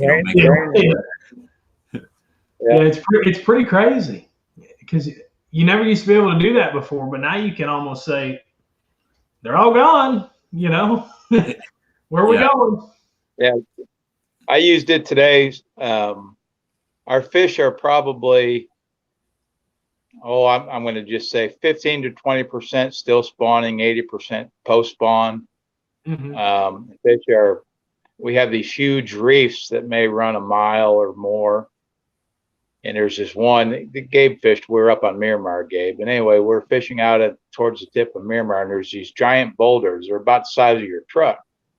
And they act like points on a long clay point. It's kind of what they're stumps on a long clay point or a brush pile. They're collecting points. And you can, when the wind's right and the spotlights right, you know, and it's pointing at your target. There were several times today where I could put the boat down and I could have my clients come to the front of the boat. And there's 3 on this boulder, at least that we can see at the moment. And then they would swim around the boulder and you couldn't see them for a minute. Then one would come back out. Oh, there it is. And twice we caught every fish that we saw on the boulder today. We did that twice. And the clients absolutely loved that. It was like they were immersed in a video game, you know. And that's what it is. I mean, that's the thing, especially for guiding. I think that's pretty cool. You can integrate that because it keeps them into it, you know. It gives them something to look at, and you know, it's pretty cool when you can see it on the screen and then catch it. Yeah, and you know, they no longer question if there's a fish where they're throwing at. You know what I mean? Now it's a game. Now game on. You know. And so that's right. It's fun. I'm just learning it. I've had it. You know, just the last, you know, since I got here, I've been using it. So trying to learn how to best incorporate it into my fishing. I can see now why the crappie guys, though, will put that transducer on something other than the trolling motor, because that trolling motor really limits you to, you know, where it's pointing to what you're looking at. And there's a lot of times when I want to be looking at something other than where the trolling motor's pointed. So, but it'll be fun to dial it in. Yeah, sure. Yeah, I'm looking forward to. I don't have it, but Ron's going to be back in Southern Illinois for the winter, and I'm looking forward to jumping in the boat when those, you know, those shad bass, those bass that start falling in the shad in the fall. Man, I can't wait to get that because you always lose them. You know, you'll scan them, you'll find them, and you'll catch them for a little bit, and then you can't find them. You're like, where'd they go? I don't know where they go. So you got to fire up and try to locate them again. But with that, you know, that forward-facing sonar, man, they're not gonna run away. You're gonna know where they're at. Can't hide. I'm looking forward to that. Yeah, game on, man. Here's another question from Braden. What's the first way you would pull up to a school on a ledge? Okay. I always pull up and bring my bait with the current first. It doesn't matter if I'm bringing it up a ledge or down a ledge. Whatever way the current's moving, my bait's going to be coming through the school that way first. Typically, I'll try to shut down. Like if I know they're there and I'm idling over them, sometimes I'll get a pretty good idle going before I'm going over where I think they are, and I'll shut the motor off and just float over them. A lot of times I'll just try to use side imaging. If you try to stay as far away from as possible with his use as, I don't even know the way to say it, as good as these fish are getting at picking out when you're going over top of them, as little a time as you can spend driving over top of them, I think the more fish you're going to catch. So shutting your engine off and kind of floating over them really quick, still moving at idle speed, but that engine not running, pushing water down there, I think that helps. And I think using side imaging only, not actually driving over top of them unless you have to, is the way to go. Mm-hmm. Yeah, I had Ken Smith fishing out of Texas on here. It's been several months ago, and really interesting interview. But he was talking about spending some time with the local fishery biologist down there, and we discussed how transducer pings and boat traffic affect especially big fish. And Yeah. they had one fish tagged that was, I mean, my details may be a little bit hazy on this, but let's just say it was a good solid 6-pounder, 6.5, 7-pounder. But it lived on this one big tree that was right on the intersection of a major boat lane, right in the obvious place, oddly enough. But that fish lived there, and if you idled by it, it would move a little bit. If you fished with any kind of graphs on or anything, you would not get bit. And the way that was its feeding area, right? So it lived in one area. It had like a feeding area, and then it had a place where it just lived. So what they had to do is they figured out over tracking it where it moved to feed, and then where its home range was. And they actually had to go to the place where it was going to feed. They figured out the time ranges when it would feed, and they had to throw out live bait, like a live shiner. They had to be set up like about an hour before this fish was going to feed, and they were anchored down. They had everything off in the boat, no trolling motor down, no graphs, no nothing. And that was the only way that they could catch that big bass, by just having a bait in there sitting and letting that fish come to that bait and feed. So, there's a lot of studies out there, tracking studies, and those fish can be, they get smart. They're not, the cliche is they're not big because they're dumb. They Right. conditioned. And I fished a tournament one time in Kentucky Lake, and it was a ledge deal. I was a co-angler, and my boater saw that I had a 6XD tied on, and he said, "Don't throw that first." He said, "Whatever you do not throw that 6XD out there, because you'll spook the school, you'll scatter the school." And that was his train of thought on that. It's kind of like that big spoon you were talking about. Mm-hmm. For that time period or whatever, maybe those fish had been hammered so much that by a crankbait that if you threw a crankbait, they would break the school up. So we had, we had to finesse them. We throw whatever, something bottom bouncing, something a little bit less intrusive and more fun. Mm-hmm. So they get used to certain baits, and I agree, man. The further you can stay off and the less idling you can do. A lot of times, if there's a school that lives in that area, you don't even really need to scan it. You can just pull up to it and fish without start fishing around a little bit. Yeah, and you'll know probably, I guess, within 10-15 minutes if you're biting or not. So we've been on here for a little while. Let me ask you a few more questions, and then we'll let you go, man. It's been a really good talk with you. Sure. I had a question. I don't fish Kentucky Lake near as much as you do, but how do you think Kentucky Lake has changed due to the Asian carp and the no grass situation? Say, from 6, 7, 8, 10 years ago to now. What do you think how's it changed in your eyes? I think that I think the fish are more. I think they roam a little more than they used to. I think they follow the bait, but I also think the thing about the carp is I know the bass eat the carp because I've snagged a Asian carp's tail that 3/4 of the Asian carp was in a 5-pounder's mouth. Really? Yeah. Ledge fishing. They eat the carp. There's no doubt about that. Wow. But I don't buy it that they're scared of the carp. I was talking to Ed Geddes. A lot of guys on Kentucky know Ed. Mm-hmm. And he told me that he's in agreement to the same thing because he's seen bass and carp paired up, swimming together on these bars sometimes. It's interesting. And it doesn't. I don't believe that they're. Now you get a group of 500 carp and 30 bass. Okay, they're probably going to move, but I don't think that they're. If a carp's around them, I don't think that they're so much scared of them that they're going to swim miles away. I think they definitely try to stay away from them as much as possible. And I think it's changing the way the fishing is. I think you used to be able to find an area like you can on, a lot of lakes that don't have carp, and year to year, those spots are going to produce.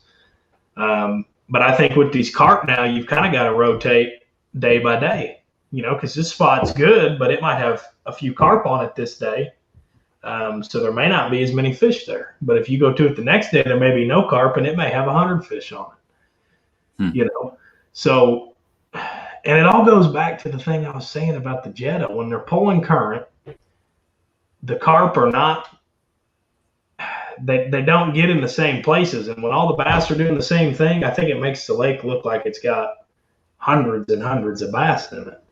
You know, I still think we're missing a few classes of fish on the lake. It's definitely improving, but I don't think we're going to see a total turnaround. Probably 3 years from now, we'll be looking really good.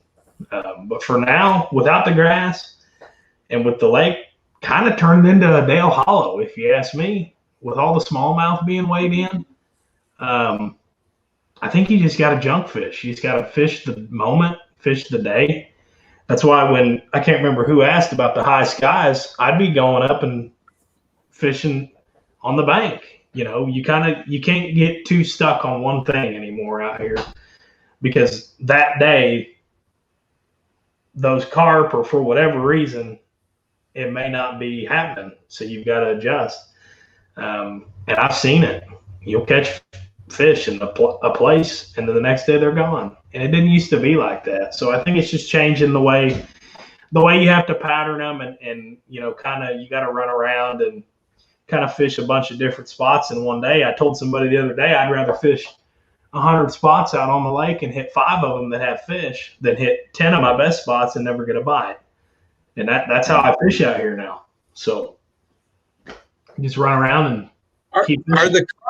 Are the carp evenly distributed through the lake, or are there certain areas of the lake where there seems to be more carp than others?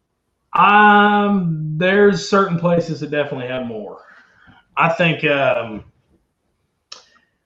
north end of the lake has a bunch.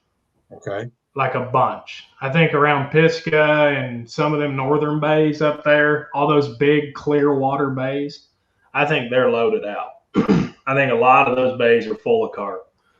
I think that the areas of the lake with more flats, I think there's a little bit less carp that can get on top of a flat than there can be in a bay that's 30, 40 foot of water. Okay. So those areas with the flats, I think there's a less population of carp. Now, there might be one spot in that area that's got a bunch, but I don't think the whole area is corralled with carp like you might have up on that deep end of the lake. And that's why I like fishing, you know, Danville and Paris and that area. So, okay. What's your opinion on if the carp eat shad or not? I think they might suck one in every now and then, but I don't think they go out there and just eat shad. They might. I don't know. What do you think? Well, I've heard stories, and I've caught them in the mouth. So it makes you like, okay, maybe this thing just sucked it in, or I don't know. Well, you know Hipshire, right? Oh yeah. Okay. Well, he's told me he's caught them on a popar before on top. Really? Asian carp? Yeah. Now you could say maybe they were filter feeding the surface for zooplankton. Filter feeding popars. Filter feeding popars. Maybe it just sucked it in, but he swore, you know, he's caught a couple on a popar. They sucked it off the top. Wow. You know, you hear those guys below the dam in the river down there catching them, you know, drifting jigs and stuff. They'll catch them in the mouth, but that could just be the carp sitting there stationary and the jig just went in its mouth. Yeah. There's just so many carp. There's so many carp. That's almost as funny as, I don't know if you follow Brent Anderson, but he caught a drum on a frog last year at Pickwick. Really?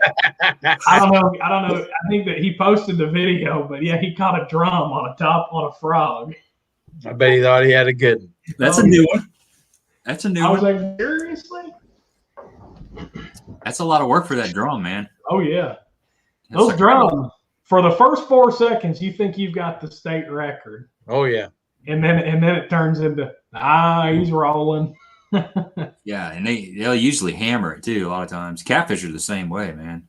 I can't tell you how many times I had the big bass tournament on a 15-pound flathead that sucked in a jig or a worm or something. Yeah. It's unbelievable.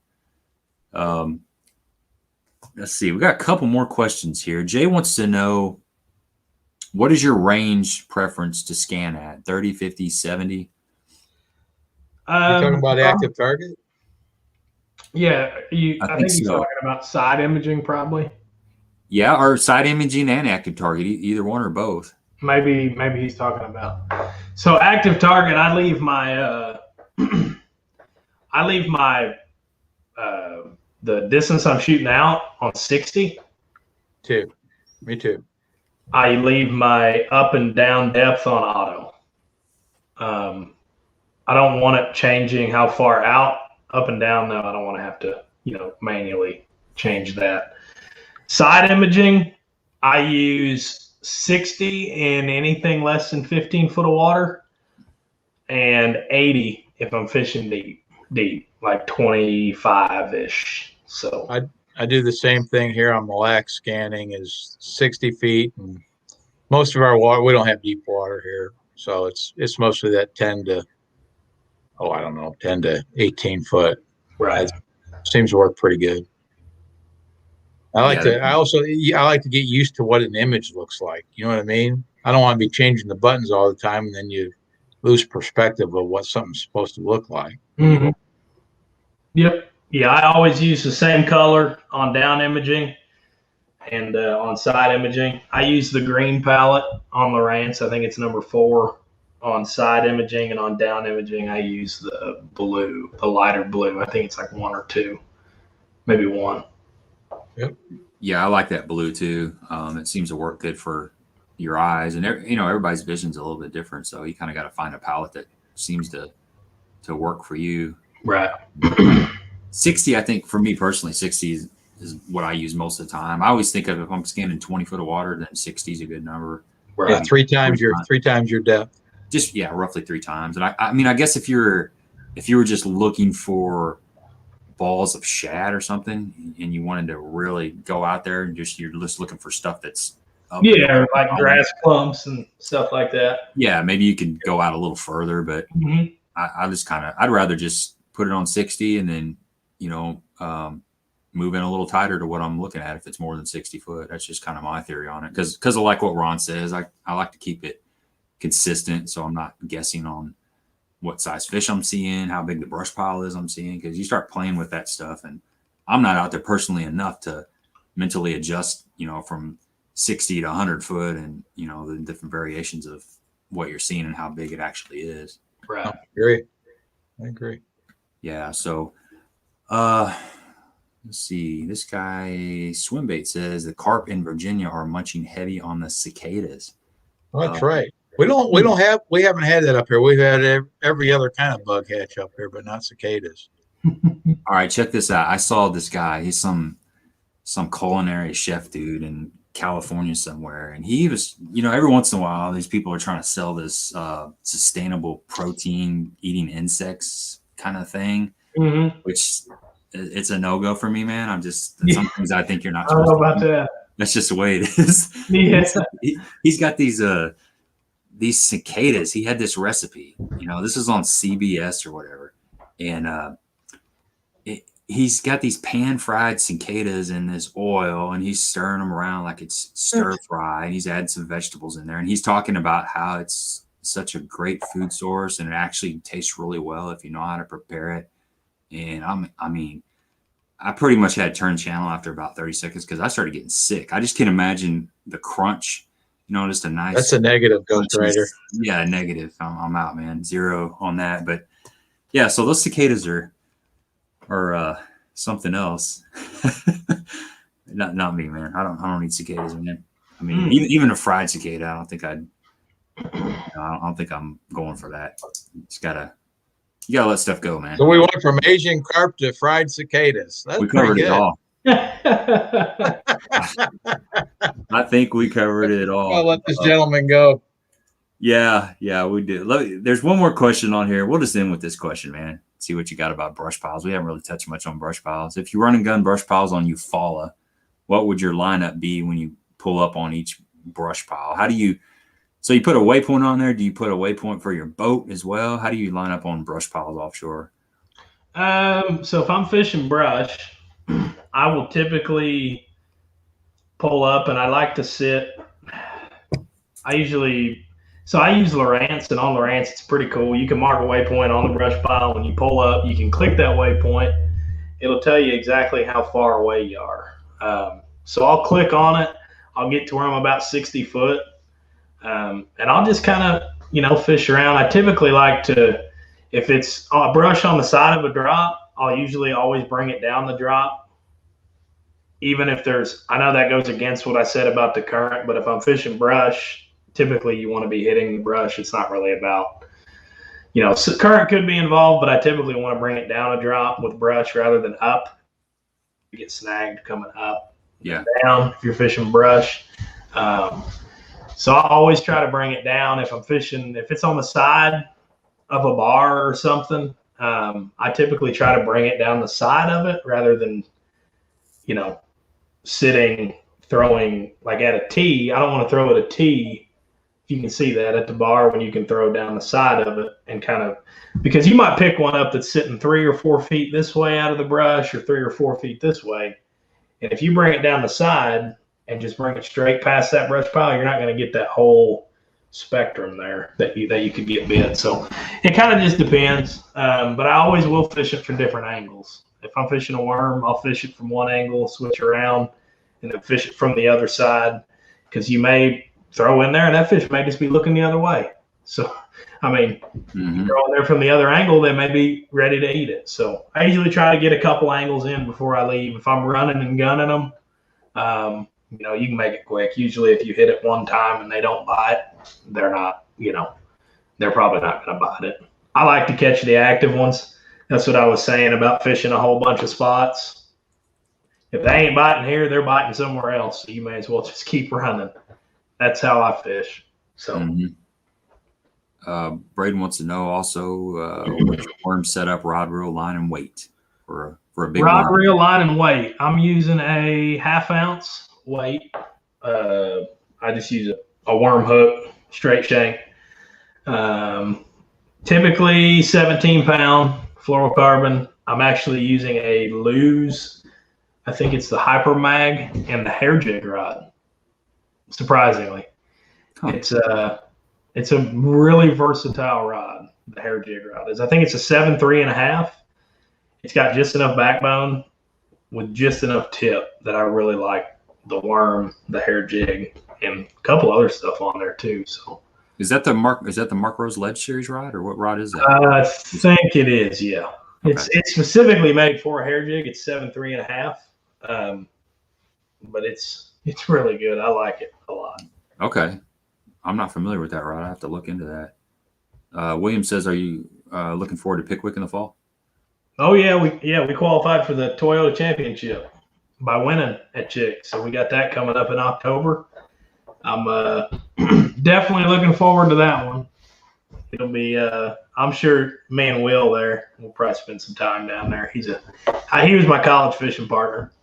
Okay. We spent a lot of time in the boat together. So I learned a lot from him, and, we fish really good together. But yeah, I'm looking forward to it. It'll be fun. Is that early October or late October? End of October. That's good. That's good. Closer should be cooled down a little bit. I think they'll be biting. Yeah, I've only been to Pickwick twice, and it's been in the middle of September, and it was tough. It was very, very tough. So I think Tennessee River, September, that's tough. Just about anywhere up and down the Tennessee River. Mm-hmm. So good. I'm glad it's towards the end of October. That's going to turn out. It's going to be better for sure. Okay, man. I guess we'll let you go, dude. It was really cool to hang out with you. It's nice to meet you, and best of luck in the BFL Saturday. Best of luck in the championship on Pickwick, and congratulations on all the success, man. So yeah, good work, man. Good work, and appreciate your time. Yeah, thank you. I had a good time. I'm sure we'll do it again. Maybe we'll touch base again after Pickwick. I can tell you a little bit about that one. We can maybe go over some of that. I'm sure I'll see you around if you're going to come fish the LBLs at all. You going to fish them next year maybe? I think I will. I think I am. It's a little bit easier drive. It's only 2 hours for me. Those Ozark Division lakes are 4.5, 5 hour drives. Right. So, well, I'm sure I'll see you then. If you ever get to Mille, you got a spot in the boat, bud. Yeah, awesome. Like I said, it's on my bucket list to come up there, so maybe I'll have to make it happen. It's been good this year. Been really good. Yeah, I got to sample a little bit of it. I'm definitely going. Yeah, check out some of Gabe's. I don't know when he's going to drop his, and I don't know where he's going to start. But I had 36 hours. We got some good footage. 36 hours of footage I've been weeding through. I got it all from my SD cards onto my computer last night. It took like 3 or 4 sessions, but I got it all on there. Started working on one video. So hopefully, have you reviewed your self-imposed double when your Ned rig was hanging over the side of the boat? Have you seen that yet? There's about 4 or 5 really cool things that happened on that trip. Another thing that you'll see, I'm going to open up the first video with, is that stupid loon that came after my S waiver. And I remember I had he was right on my S waiver, and I was cranking it as fast as I could, and he was right behind it. And luckily, we almost had an unwanted species in the boat. Yeah, and you would have been all on your own because I wasn't coming back there. That's great. Yeah, it's crazy out there. So Jordan, how can people follow you if they want to follow you? So you can follow me on Instagram at Jordan Hartman Fishing. My Facebook is just Jordan Hartman. I'm working on doing a YouTube thing. I'm trying to get it started. I think I'm going to do next year. I'm going to fish with Central Toyotas again, and I'm going to try to do a series where I do my practice. Kind of what I plan on looking for. Obviously, I won't post this before the tournament, but right. What I'm looking for, how my practice goes, and I'm going to try to record the whole tournament and do kind of just a whole life after college fishing, maybe like moving on to the next level type of series. Try to do something like that and get some college anglers maybe interested in it, and just try to help grow the sport, man. I love seeing the high school, the college kids do it. So it's yeah. Speaking of college kids doing it, I'm rooting for Trevor McKinney from Southern Illinois coming up here in the Classic. He's fishing the Classic. Yeah, and it's great to see one of our local kids from Southern Illinois doing well. And that's right. So it's I'm rooting for all of you. Yeah, I would have both flipped that loon, Rich. I had 20-pound floor on there. I had a 7-foot rod. Flip it right in. I'd have flipped that sucker right in. Both flipped it, and you'd have jumped out. Yeah. I thought about that. That would have made great footage. I should have just let that sucker eat it. And when we had a dip net, we'd have figured it out, man. We'd have figured it out. You would have figured it out. You would have figured it out. All right, man. I'll let you guys go. I want to thank everybody for watching. I especially want to thank you, Gabe, for having me on. I had a good time. It was fun, and now we got a friendship. Ron, I might come up to Mille and see you. Maybe me and Gabe will have to come see you. Come on, we can work it out. But yeah, had a good time, y'all. Thank you. All right, you won't have to twist my arm very much. Yeah, same here, man. It's good to meet you, and we'll do it again. Yep. For sure. Yes, sir. All right, guys. Have a good evening, and we'll talk to you soon. All right. Take care. All right.